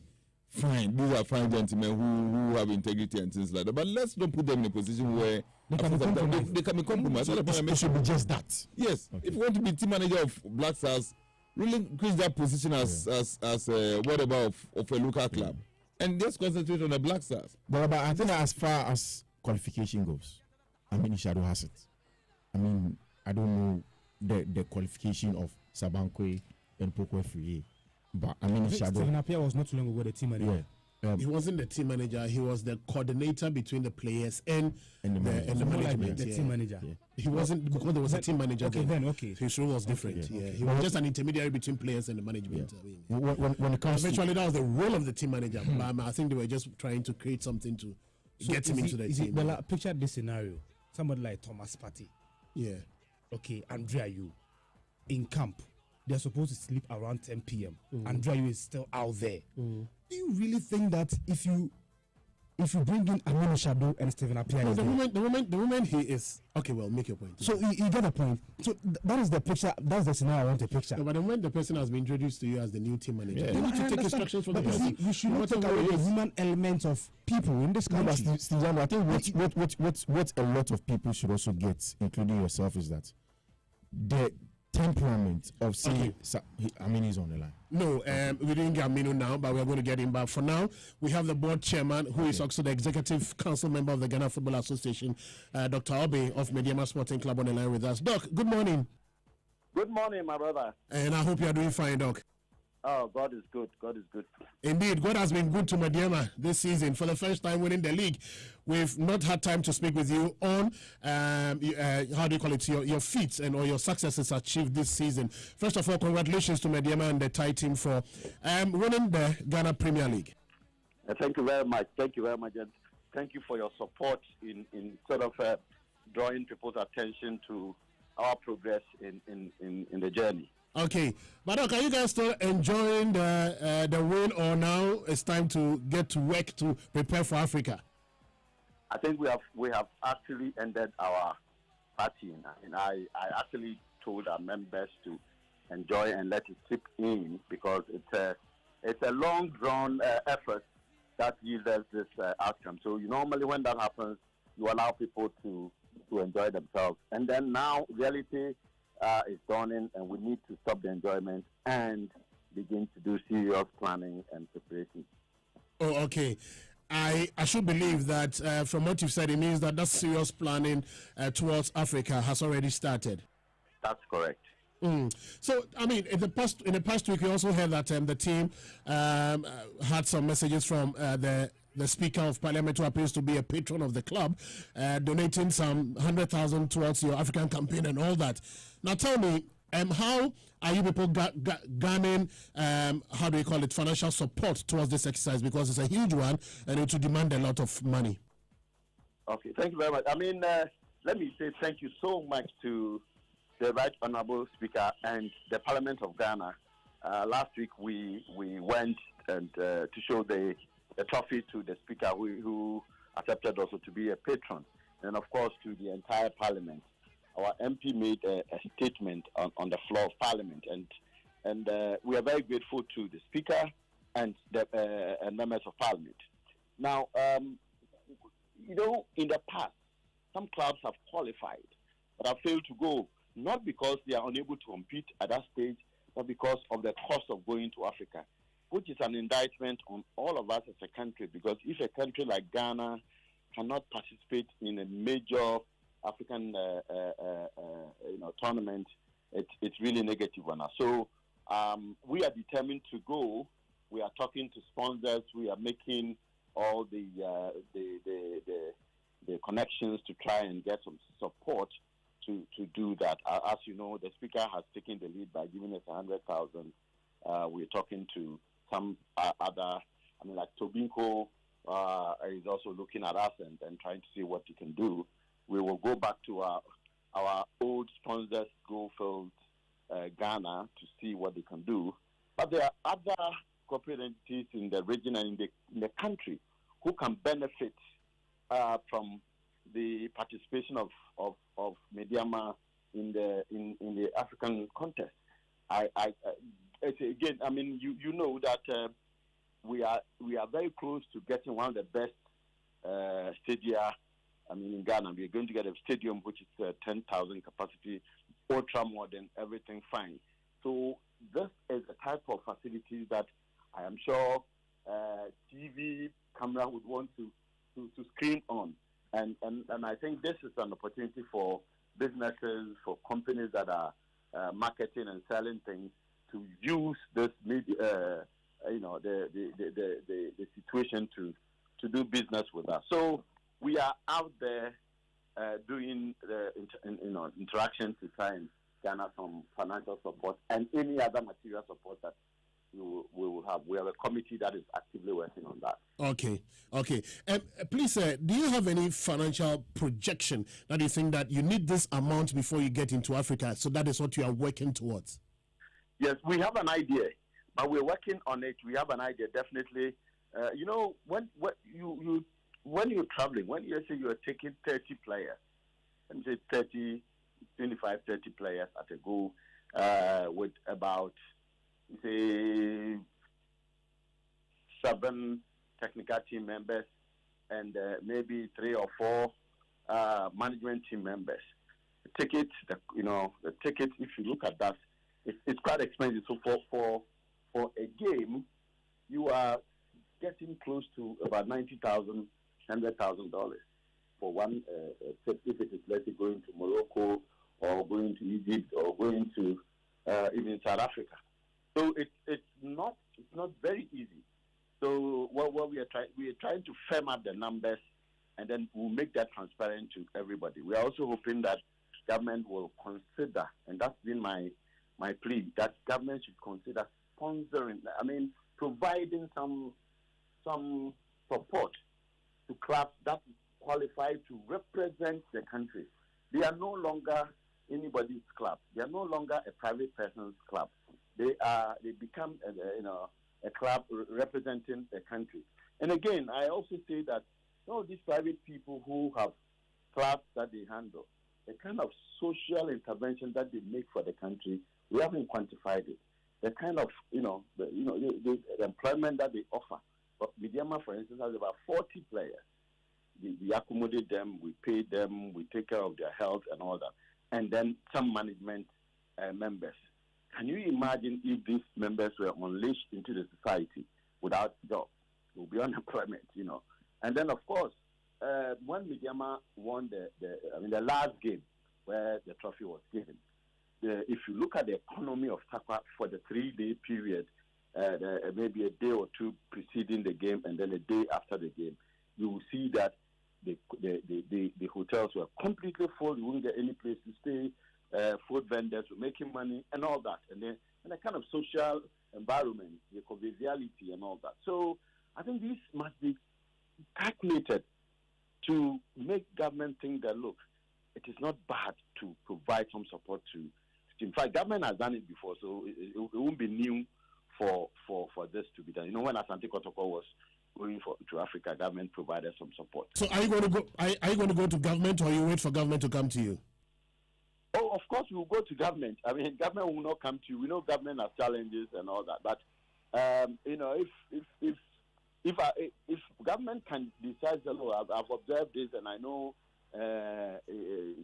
Ghana is often not represented because of it. So I'm calling you to come and sit down. That's fine. But I think it would be wishful thinking for one to expect government to call you and say, come and take money. No.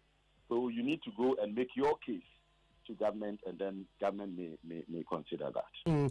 I know that qualifying for Africa will mean that by now the team will have already been taking decisions on how to revamp the team and getting some new players to augment it to make sure that you make a lasting impression when you go out there in Africa to go and represent Ghana. Are we looking just locally, or we are thinking beyond the borders of Ghana?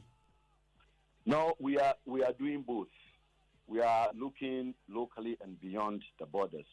Even in the heat of the league, we brought in some players from outside. I think from outside the country, we brought in players from Burkina, Ivory Coast, and others. So if that was to revamp at a point in time, that was to revamp the team for the local league. So going to Africa, we are looking at but in fact, the technical team has presented management with areas where they require revamping. And so we are working. In fact, some steps have already been taken. I know a player or two have been already secured, and then we are looking outside also. So we're working on those technical sides. It's not done yet. So apart from one or two that has been concluded, it's not fully done. So I believe when that is done, it will be made public to everybody. Okay, this is going to be the team's first time to be played in the Champions League, and not in Africa, but in the Champions League. And I know that you guys will want to at least, do well in the competition. We might be deceiving ourselves to say that Mediama will be going to win it, because we know that there are a lot of strong sides in there who also have the experience. But what are the targets that Mediama is setting for itself going into this competition? Yes, I think you have described the target for us already. First of all, we want to do well, and I always say this, and people have make fun of it. I say that when you're going to war, you aim at winning the war, not just the battle. So our aim is to go as far as possible, but at least up to the money zone. And I'm happy the Speaker of Parliament said the same view. He said we should go and win. We shouldn't think of going just representing us. We should go and win. So if you don't take this mentality out there, and you say, oh, as far as if you get to, in fact, if you beat two teams, Krapa, we are happier, then you are lowering your own expectations. So we want to go, and if it is possible, be a surprise winner, because Leicester did it. Other clubs. Middlesbrough to the Blackburn to did it. Blackburn. Exactly. So it is not impossible for surprises to occur. So we want to be the surprise. But in the event that we are unable to do that, then at least we should be able to recoup some of the investment that we have made, which is getting to the money zone.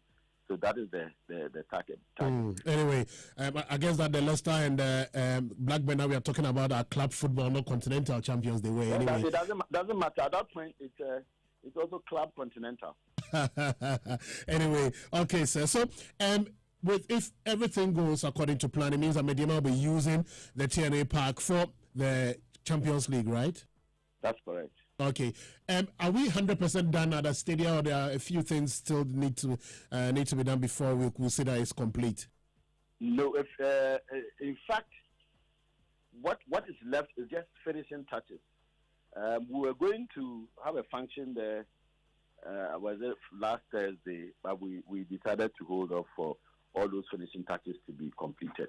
So I think it will be done, and we've been assured that it will be more than ready before we start the Champions League. So that is assured. Okay. If you go to that stadium now. Okay. All right, Doc. We thank you very much for your time with us here. But then, what will be your final words to Ghanaians? Because we want you to be worthy representatives when you go into the Champions League next season. Hello, Doc. Can you hear me, please? Yeah, okay, now I can hear you. Oh, okay. We seem to have lost you a bit in there. I was saying that, well, before you take leave of us, we hope that you become worthy champions for Ghana as you go into Africa. What will be your message to Ghanaians? My message to Ghanaians is that, Mediama is going to represent Ghana, and it's no longer a local league team. So when it steps at the stage of Africa, I want Ghanaians to support, pray for the club. And then I also think corporate entities and individuals with substance should go out there to support the club. I mean, yesterday I spoke with one chief, Nana Sompre of Bogoso. He said, I'm looking for money. Even if I have 5,000, I'll go and donate. I'll go and donate to support. And I'll call my other chiefs, the other divisional chiefs, to come and support. It is a Ghanaian club. It's Western region, so we need to support. But now I would say that everybody, including Ananom, because the team is also supported by the Pinto division, and individuals with substance, to support the club so that the club goes to do Ghana proud. Okay. Dr. Tony Obin, we thank you very much for speaking to us on the show here this morning. Enjoy the rest of your weekend, sir. Thank you. Okay, so Dr. Tony Obin is the board chairman of Mediama Sporting Club, speaking to us there. You know that they are the league champions. They are going to represent Ghana next year's Champions League. He says that, well, they could be a surprise, but they should be measured in their expectations anyway. Their target is to get to the money zone. Fee, realistic? Money zone? Yeah. Of the Champions League, Mediama Sporting Club. Yeah, it will be difficult. Well, but I think that the difference between Mediama and a lot of the Ghanaian clubs who have been to Africa is the fact that I think that stadium at Takwa TNA will play a huge role. Okay. You know, it's just 10,000 seater. It means that there's a likelihood they are going to fill it almost every game that they play in Africa. And again, it is in the Western region. The new culture that the Western people are going to get, before it was secondly Azakes, it was 11 Wise. These are the teams that were making it over there. For once, now it is Takwa Mediama. And for once, they are going to fill that stadium. I've seen pictures of that stadium. The closeness of the fans to the pitch looks to be closer than, say, Barbara Sports Stadium and Accra Sports Stadium. So they have the opportunity to create a fan culture in there, to create an ambience that makes the place difficult for an opposing team to come and play in. So this is what they get. They have an experienced coach in their manager now. He's the one that started the job. He wants to go on with it. They need to beef up the team. Mediama is a team that seems to have been doing things right. I mean, before COVID, they were top of the league. When COVID truncated the league, they were top of the league. And now they have finally won the league. So Mospaka and his team know how to run this job. Money zone will be difficult. Very difficult. Hence, they need to do their things right and prepare actively. But I think that new stadium at Takwa will play a huge role, whether they get the money zone or not. Okay. They intend to go to the neighboring countries to get in more players to, augmenting the team for the competition. That's what they have to do, because this Mediama team for me is average. I mean, look at this year's league. Average league, below par league. No real quality, nothing. Nothing in this league. So if you win this league, anything that, given the performance that you had in this league, you can go to Africa and win the Champions League. And then you are setting for yourself a realistic target. I think that the target should be just like you're saying, that maybe go there and do well. Yeah. You have to just go there and do well. Because, I mean, if you talked about the TNA Park and the crowd and things like that, I mean, some of these experienced teams, they don't care about your crowd. Though. This Ali recently went out there and they won the Champions League away. Okay. Javier, sorry to cut you in. Let me go on the lines now. Let me speak to Alhaji Karim Grusa. He is the president of King Faisal Football Club. Alhaji, good morning. Good morning. Alhaji, how are you, sir? I'm fine. Okay, Alhaji, this is Delali here. This is Delali here. This is Alhaji. Alhaji, yesterday we had the news that your appeal has been dismissed by the appeals committee. And before this decision, I had spoken to you the last time where you told me that if the decision does not go your way, you'll be moving to CAS. What is the decision you've taken now after the release yesterday? I just spoke with my lawyer. Not more than 10 minutes.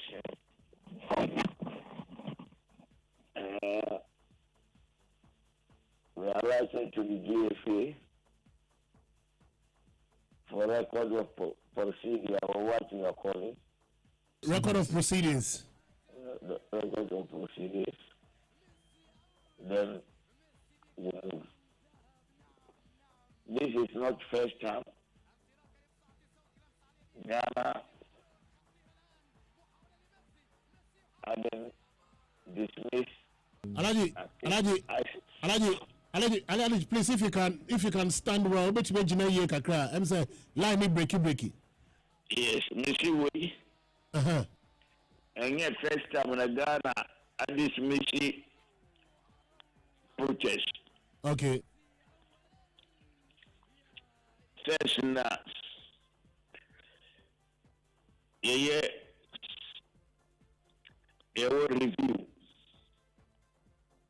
Obey to me.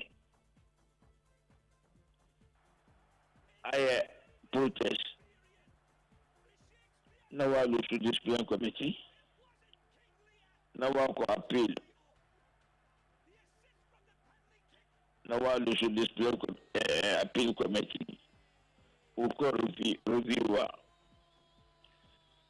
Who says some dignities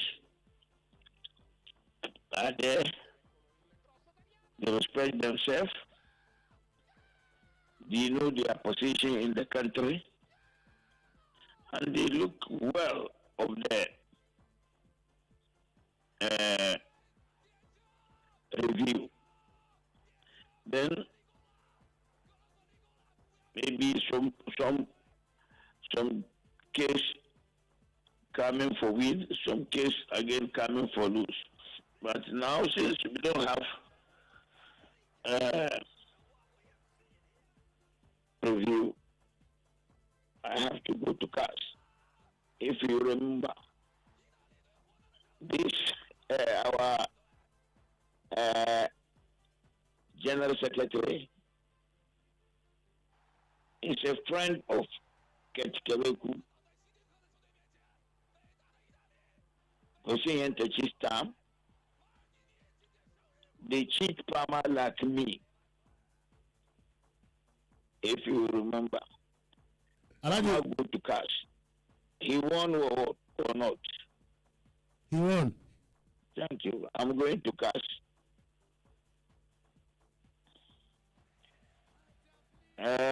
I think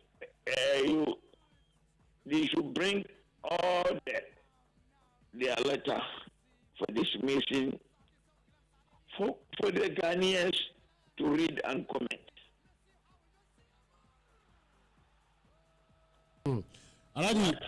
Alaji, you said that they cheated Palmer like you. Eti opa just almost see one. No, so when Jeremy can do the Jaya, may come of this foolish question. No, journalists won't even be me. Oh, Alaji, please. No, I didn't mean that. No, please, don't. If you are respecting me, make me see. My child said, first, Uko display committee will show out to Uko appeal. Uko appeal will show out to me review. We know this time say last time in Okasai. Yes, Alaji. Me chira case no me say Ambam and my young for you 2 years I will move forward. And you know we say man pay. Huh? Yes, Alaji. I was saying that I'm coming. And you know we say man pay. And me chira we say put me ko discipline committee. Na solution. No wa appeal committee, no wa winners. Put me ko appeal committee, no wa solution.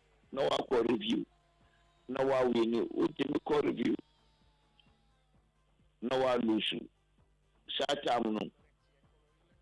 Even with the court. Me ma court that. And me catch say this general secretary, whether you like him or not, me catch say me din Palmer, no general secretary catch here me down for. When we see Palmer, what do you call cash or we need another lose. What man answer now we say me person me say what more answer me. Oh, Alaji, me answer was when they and now to us on me busa. But I'm sorry if maybe I didn't ask the question very well. So thank you. Okay, Alaji, thank you very much. So definitely Alaji is going for a review. No, not to review. Sorry, to CAS, yes. Inshallah. Okay. So Alaji, how soon are we going to see this at CAS? I told you we write for record for proceedings. Okay. We get it. We move on. We have 21 days. Today is 1. Tomorrow 2. 21 days to go to CAS. Okay. Alaji means that you are going to spend a lot of money in there. Eh? Money come, but people are in GFA storing money.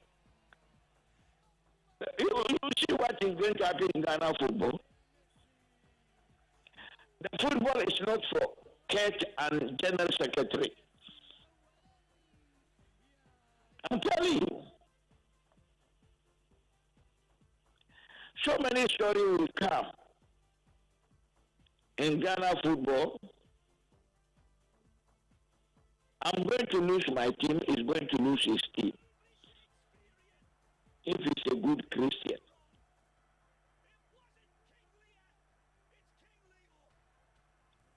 Look, in Ghana football, we just quite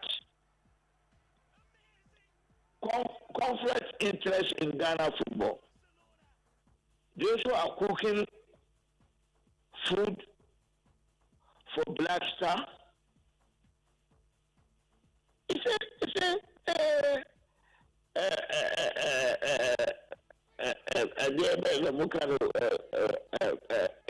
conflict interest. Conflict of interest. Interest.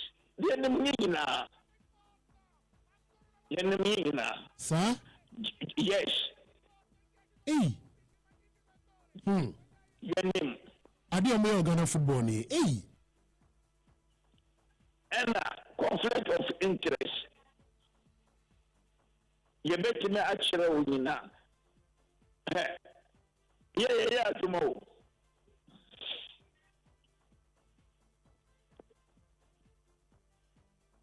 Yeah, Juma. And you see, Juma, and you did do football. And yes, no matter preparation with Ghana on this issue. Dela. Alani. I let me catch us and say, I said dismiss. I didn't know much. Go further and get it and read it. Alaji, I have it in front of me here. Me pouch on your knowledge. Alaji, ruling no okay. It says that okay, to ATM section A, no, almost saying that the player Isaac Mensah was transferred to Tamale City, who registered him during the 2010 to 2020. From 10th January to 18th October 2020, and that the said Isaac Mensah is still with the club and registered by Tamale City for the 2022-23 league season. But I want to go to the ruling. What they said in the ruling, I think that's what matters most. In the ruling, they say that based... No. Before, they didn't talk about Kojo Jerenese. I'm going to that. Okay, so B, it says that the Tamale City FC registered the player Jere Kojo Nisi on 9th 11/2021, which is 9th November 2021, and that the player remained as on the dashboard of Tamale City FC until the end of the season, 31st July 2022. We note that this was when Tamale City played in the Division 1 League. C, that per the records and pictures, the player Isaac Mensah, whose first registration was 28th May 2015, and the player Jere Kojo Nisi, whose first registration in the FIFA Connect system was 2nd February 2021, are one and the same person. Not just a nipa no mienu no or nipa bako Alaji. Na me pacho wa ko school me man ko school. We chere say a fraud and a fraud. Alaji straight away against the rules.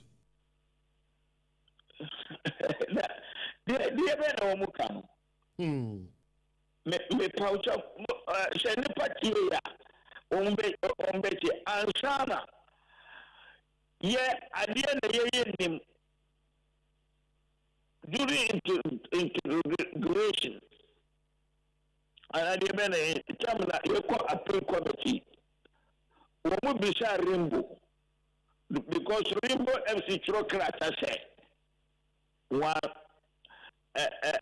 woman named Anna Memoir. Alaja, but I beg if I say. Rainbow FC are registered all as a question. was register Rainbow FC. Why double registration in one association? From that time up to this time, is unqualified to play any division in Ghana League.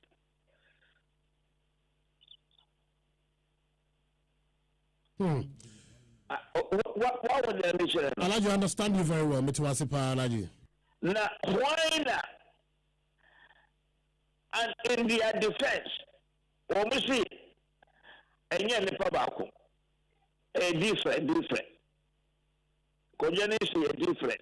We were different. But we know, Rainbow FC. Play and Obo team. Who better register to win them?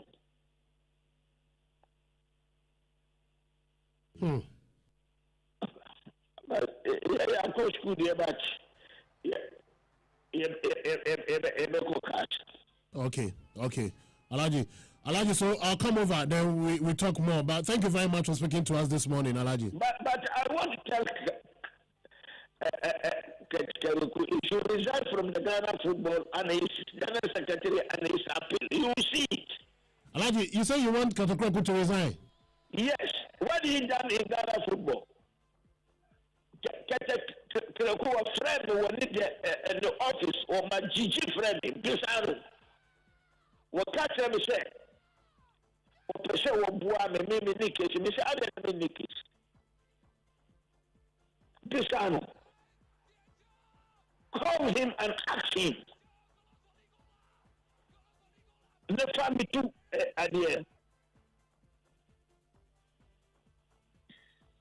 This town, when my friend was GSA office, the office, meaning me or no Muhammad Gigi. Gigi is a Muslim. Ketekroko is a Christian. I'm a Muslim. Na me card na one card no o my friend dey ben killers of friend. Can't frail Alaji.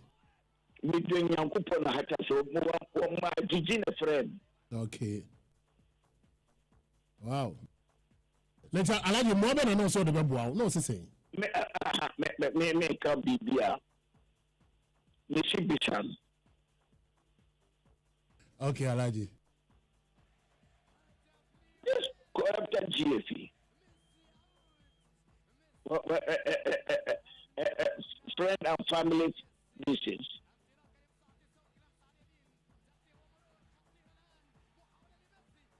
Then one number yen.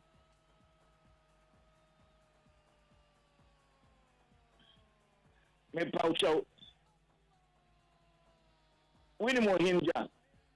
Alaji mpacho hinja mbe. Wa hinja ndiye edin to across. Oh, Alaji, I've read about him pa. Yes, and the way chairman. Alaji Debi. Na kwechiro kura. Oni asase so kura. Na nabatira what is so ana what is so. Alaji want to be Alaji on this will be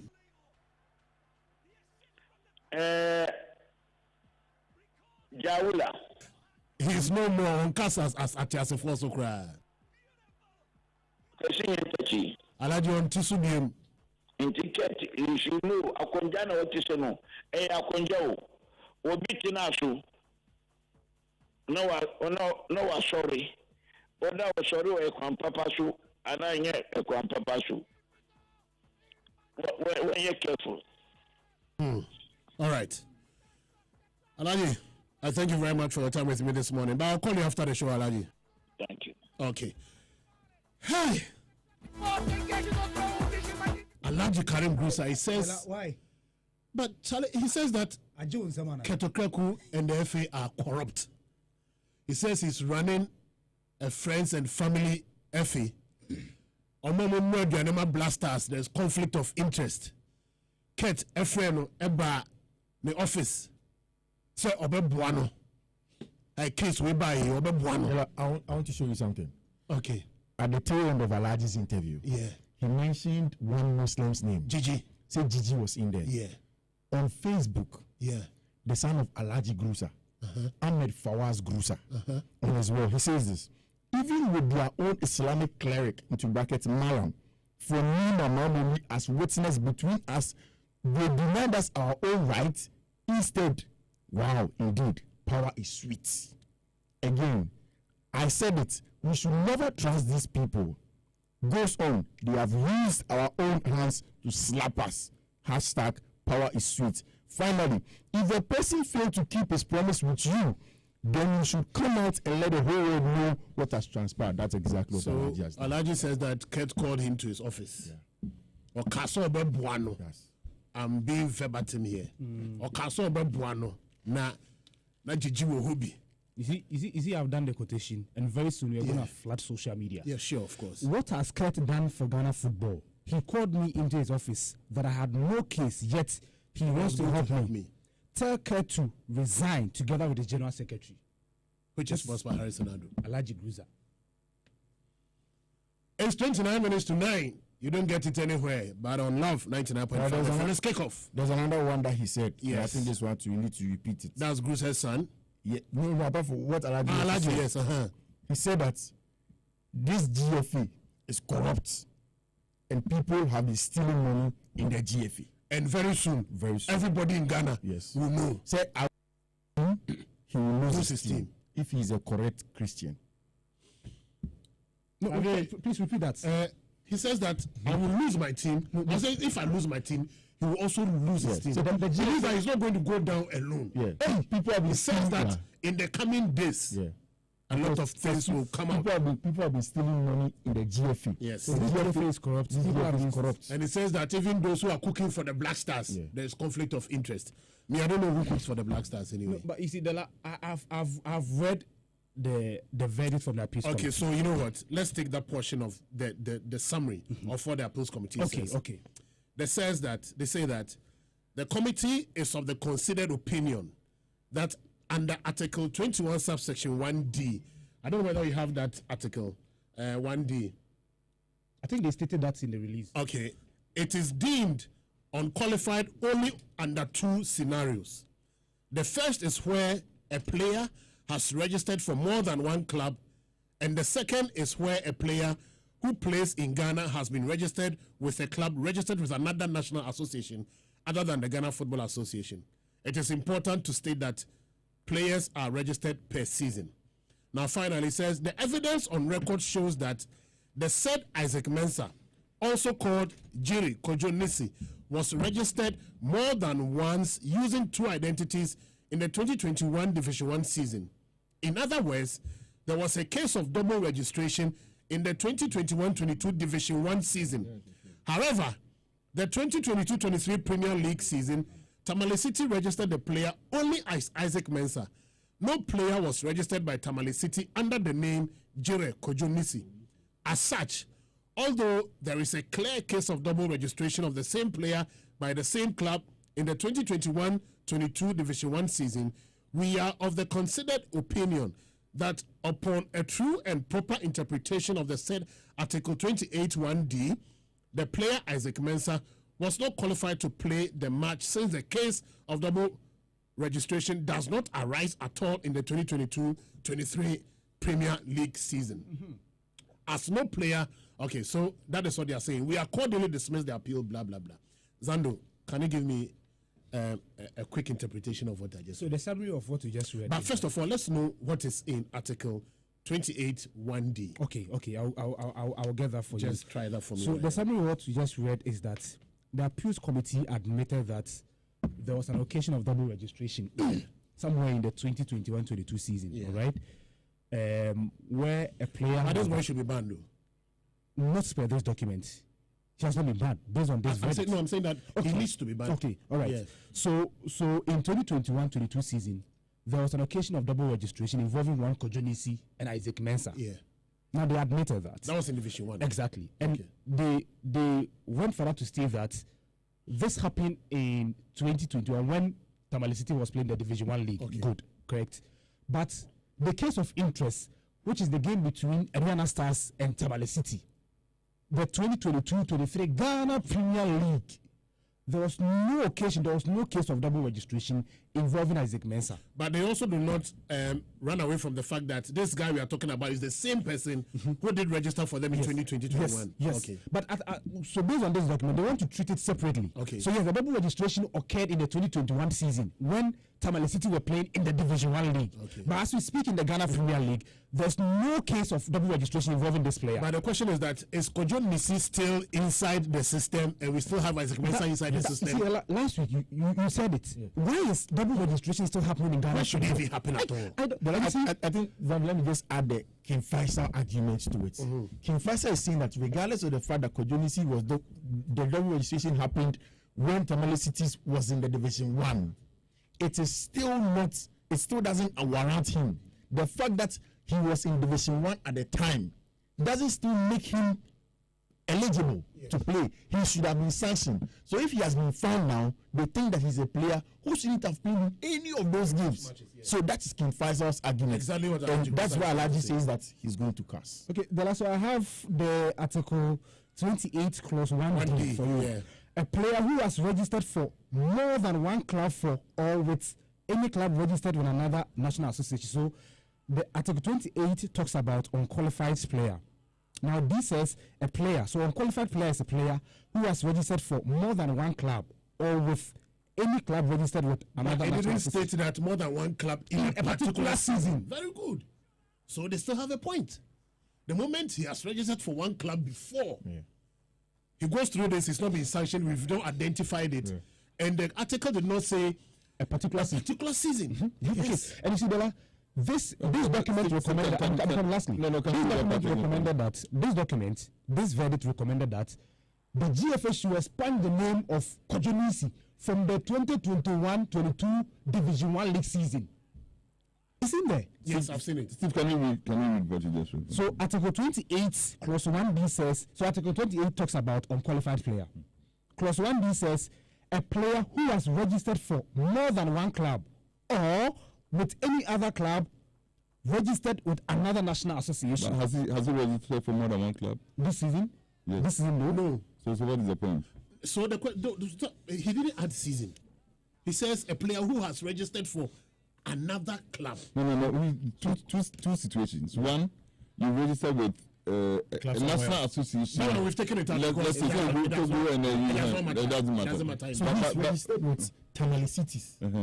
And what's the second year? Rainbow United. No. We move from one to the other. He's not registered by Rainbow and Tamale. He moved from one team to the one person has been registered under two names. No, we are not looking at the names. The statute here does not talk about names. We talk about clubs. Whether it is one club or two clubs. So has he registered for two clubs? That's the point I'm asking. He registered in the earlier in the 2021 season. He did double registration for two clubs. No. Listen. Did he use different names or he registered for two clubs? No, but he's registered for two clubs. At the same time, he used two names. So he has two identities. Two identities. But the rule is not looking at identities. It's looking at clubs. Exactly. That's what it's looking at. For them to circumvent the system, they use two names. But what we punish with respect to... No, listen. See, that's why I said you should just read it again and maybe the important... Again, the Article 28, Clause 1D says... An unqualified player is a player who has registered for more than one club. Good. So the other one, we understand. Yeah. But the question I'm asking is that has he registered for more than one club? Yes, he did. Which two clubs? The Rainbow United. No, Rainbow is past and gone. He moved from Rainbow to Tamale City. That's what I'm saying. Javier, in the summary of the proceedings from the appeals committee, it says that the evidence on record shows that the said Isaac Mensah, also called Jiri Kojo Nisi, was registered more than once using two identities in the 2021-22 Division 1 season. In other words, there was a case of double registration in the 2021-22 Division 1 season. However, In the 2022-23 Premier League. No, you say that we continue. So it means that he did the double registration. Double registration with 2 names. Exactly. That's what I'm saying. No, but it doesn't matter. Let me have you finish. I'm coming. He did it with 2 names. So it's double registration. He did it with 2 names. 2 different names. But he didn't register for 2 different clubs. I think Avi has a point that I see. He didn't register for 2 different clubs. The team may. This is maybe oversight. I think they should have quoted Article 28 Clause 2C rather. Because what Avi is saying is that the club of interest is Tamale City. That is the only registered club of the player. Apart from that, has it registered for any other club? There was a case of double registration. It was done with 2 clubs. No, it was only 1 player. No, with 2 names with 1 club. Good. But Article 2C, Article 28 Clause 2C says a player guilty of double or multiple registrations shall be suspended from participating in matches and competitions organized by the GFA. So the player is the one who is punished. No, there are. Okay, I want to understand something. When he was at Rainbow United, he was registered. With what's in that one they accept the fact that he used 2 names. He used 2 names. Okay, so he says that he was with Kojonisi. He was with the name Kojonisi then. Yes. So now he's with what? Isaac Mensah. With Tamale Cities. Yeah. So and all the transfer was when? Just 3 seasons ago, so 2020. In the 2021, that same year. So at that year, he registered for Rainbow United as the what was the first? No, but it's Jerry. I think we should limit ourselves to the context. Let's move away from the Rainbow. Exactly. Let's limit ourselves to the context provided by the Appeals Committee. In this verdict, they mentioned that the guy with 2 names registered for Tamale City, not with 2 different clubs, but with Tamale City. Yes. But this happened in the 2021 season when Tamale City were playing in the Division 1 league. And the law says that you are only found guilty when you register for 2 clubs. And I'm asking whether he has registered for 2 clubs. He has registered for 1 club. And that's the problem. But you see, the problem with this is that there is a lack of understanding. That's what I want us to provide. When he was at Rainbow United, he was Jire. In the same year, he was transferred to Tamale Cities. And then the committee accepts that. Yes, and they do. And he changed his name. They do. To Nisi. They do accept it. So that is where the argument and the confusion is. Because in that same year, you are registered for 1 club as one. So it's 1 person registering for 2 clubs. You are not getting a point. I get you. Let me I get you. Just give me 1 minute. Just take your time. Let's give me 1 minute. Let's understand each other. Let's give me 1 minute to explain the point I'm making. For Rainbow, he had a name, maybe Clement Amoa. That this guy moved from Rainbow to Tamale City. And then when he was moving from Rainbow to Tamale City, he used Fifi Manfred. You get what I'm saying? He has moved from 1 club to another club with 2 different names. Then he comes to Tamale City and he plays with maybe a different name. I'm coming. I'm just. He comes to Tamale City and he plays with a different name. But the point I'm saying is that if you listen to what Steve just read. I get what I'm saying. What I'm saying is that Dela, please wait. He was transferred from Rainbow to Tamale. If this is wrong, then everything I'm saying is wrong. Was he transferred from Rainbow to Tamale City? Yes, he was. He was 1 person. His name was Jire. When he transferred to this place, he didn't transfer the name Jire. The name was Nisi. So it means 1 person at a time. The Jire guy hasn't been transferred. No, Jire is the same as Nisi. Yes, his other name is Isaac Mensah. Yes, okay. So the Jire Kojonisi was transferred, and when he transferred, the name was Mensah in the system. So technically, this 1 person has registered for the 2 clubs. No. You see, he registered for the point I'm not getting is that he registered for 1 club, left that club, and joined a different club. Yes. But when he was at, let's say, Team A, he used a name. When he went to Team B, he used a different name. You know what I'm saying? But the rule is that you are only found culpable if you register for 2 different clubs. The rule doesn't only that. The name doesn't matter. But if even you use double identities to, it doesn't matter. The rule, it disqualifies the player. That's the point I'm making. It disqualifies the player, not the club. It disqualifies the player and not the club. Sure. Lastly, I think for a bit of clarity, what Fifi and Navi said, I think we need to go through the first point that the Appeals Committee came at. The point A. It says that player Isaac Mensah was transferred to Tamale City, who registered from 10th January 2020 to 18th October 2020, and that they said Isaac Mensah is still with the club and was registered by Tamale City for that season. Understand? That's my point. Now the next point says that Tamale City registered the player Jire Kojumisi on 9th January 2021, and that the player remained on the dashboard of Tamale City until the end of the season. We note that this was when Tamale City played in the Division 1 League. So in context, the player registered for Tamale City twice with different names. And that's what I've been saying. So in this situation, registration of double clubs does not come in. Okay, but then Alhaji Grusa in his submission has made some wild allegations. Have you? Those allegations, we only heard from Alhaji. We've not heard from the other side, so I'm not in a position to talk about that, especially when some of these allegations are very, very wild allegations, just like you said. It's serious. Corruption and conflict of interest and things like that. Those are very, very serious allegations. So. Oh, no, but those are the words from Alhaji Grusa, so, I mean, yeah. I can repeat Alhaji's son. The comments. Okay. A message here says that Fifi, even his registration with Rainbow was fraud. The player at the AC, is it AC? What is the AC? Okay, appeals committee. Okay, the player at the appeals committee confirmed that he never registered and played for Rainbow. He doesn't know how his name found the way into Rainbow. Those things. We don't. This was not with the committee. What you are saying is that the player should rather be punished, not the club. Yes, that's the point I'm making. You get the point. So if Zambo, the club, let's have some sanity. I beg you. Come in, please. Yeah. So what I'm saying is that if the player is found culpable in this instance, it's the player who should be punished, not the club, Tamale City. So the player is going to lie.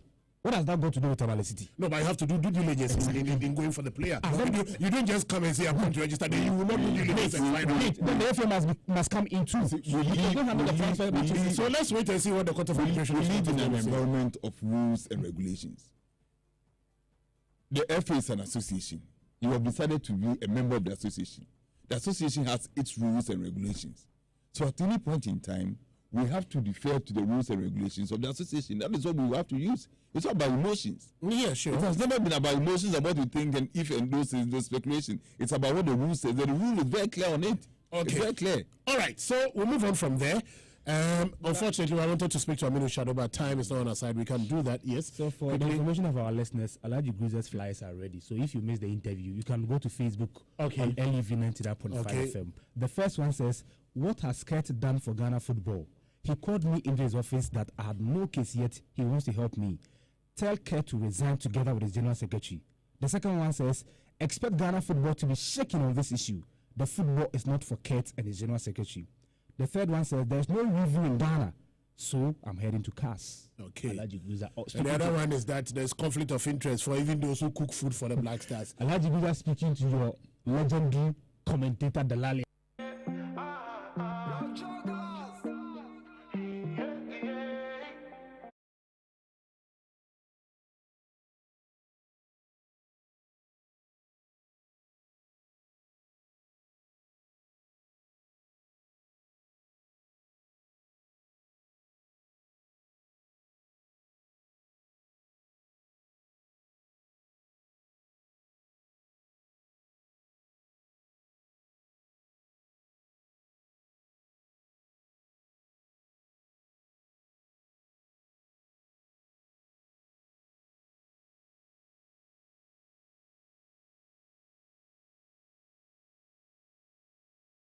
Graduate programs, Bachelor of Laws, Bachelor of Education and Social Studies, Mathematics and Statistics, Accounting, Business Administration.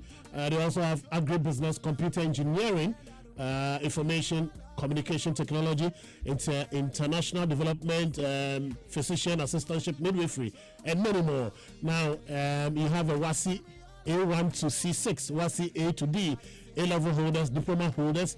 The Presbyterian University of Ghana offers flexible payment of fees of 4 installment payables within an academic year for all students. So go online, apply online, visit our website on www.presbyuniversity.edu.gh or call 0202-277-202 or 0202-277-210 for more information. All right, so That's it for Presbyterian University of Ghana, Presbyterian University College.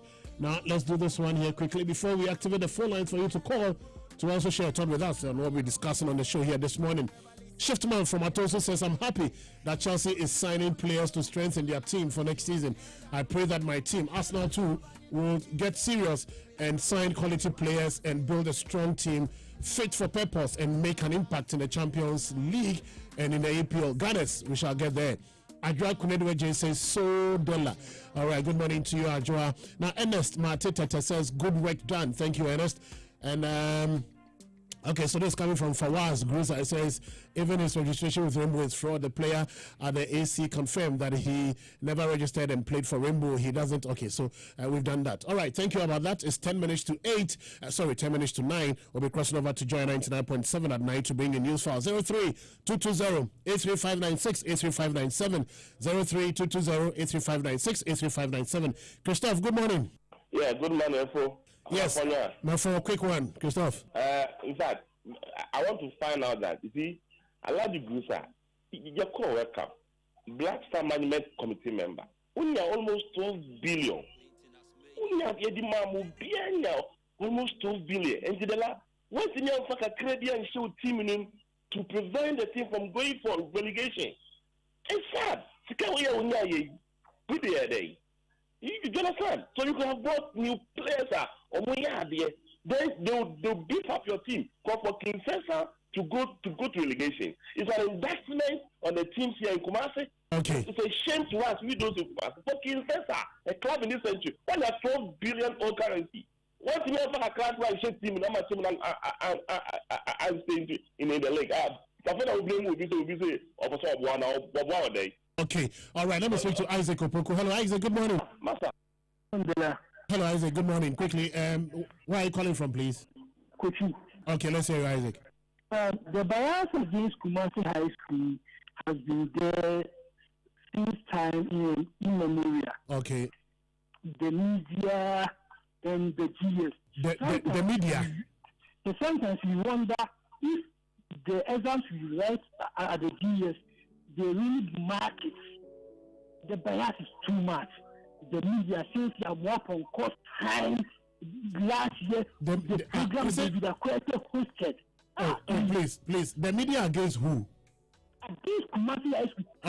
Okay, we hear you. Even after bringing your executives in here, you still blame the media. We hear. Thank you. 03-220-83596, 83597, 83570. 03-220. Okay, hello, good morning. Good morning. Yes, sir. Your name, where are you calling from? My name is Sledge. Hey, Sledge. Charlie, you are here of UCL. Okay, we are listening. Dela. Yep. I called mainly because of Kumasi High School. Okay. Dela, it's not like we are blaming the media. But it's not fair. Dela, what has Kumasi High School done? And it's been a bad reportage by the media for so many years back, and it's still continuing. But the last compare Kumasi High School of yesterday and this year, and today, current Kumasi High School. Why should we suffer this? Okay, all right. Slow. Your point is well noted. Let me speak to Alhaji Abu. Hello, Alhaji. Good morning. Hello, Alhaji. Good morning, Dela. Good morning, Alhaji Abu. Let's hear you, sir. Yeah, my brother. I hope you are doing well. I'm very fine, thank you. Good. You see, what I want us to know is that what Alhaji Guza is talking about GFA, don't let us sweep it under the carpet. Dela, I know you as a renowned sports journalist. I know you can do much better investigation. What Alhaji Guza is saying is very true. And what I will also say is that Kent should be very careful with Alhaji. Alhaji has been in the field before him. He cannot fight him. You should usually let us face facts. Like one of your panelists said, if the player should do double registration, why are we not punishing the player but we're rather punishing the team? Why? Well, I don't understand it. Good morning. Okay, good morning. 03-220-83596-83597. Let me see whether I can pick one more call before we go for a commercial break and then finally say goodbye to our wonderful listeners out there. Okay, so it looks as if we don't have enough calls in here. We can't pick any more calls. Sorry about that. But let me say a big thank you to you, Javier Clemente, and to you, Steve Zando, as well as Fifi Manfred. Show produced by Andy Adai with support from Joel Labi. My name is Delali Atiase. We'll be crossing over to Joy 99.7 to bring the news file. Enjoy your weekend and always remember to stay out of trouble. Bye-bye.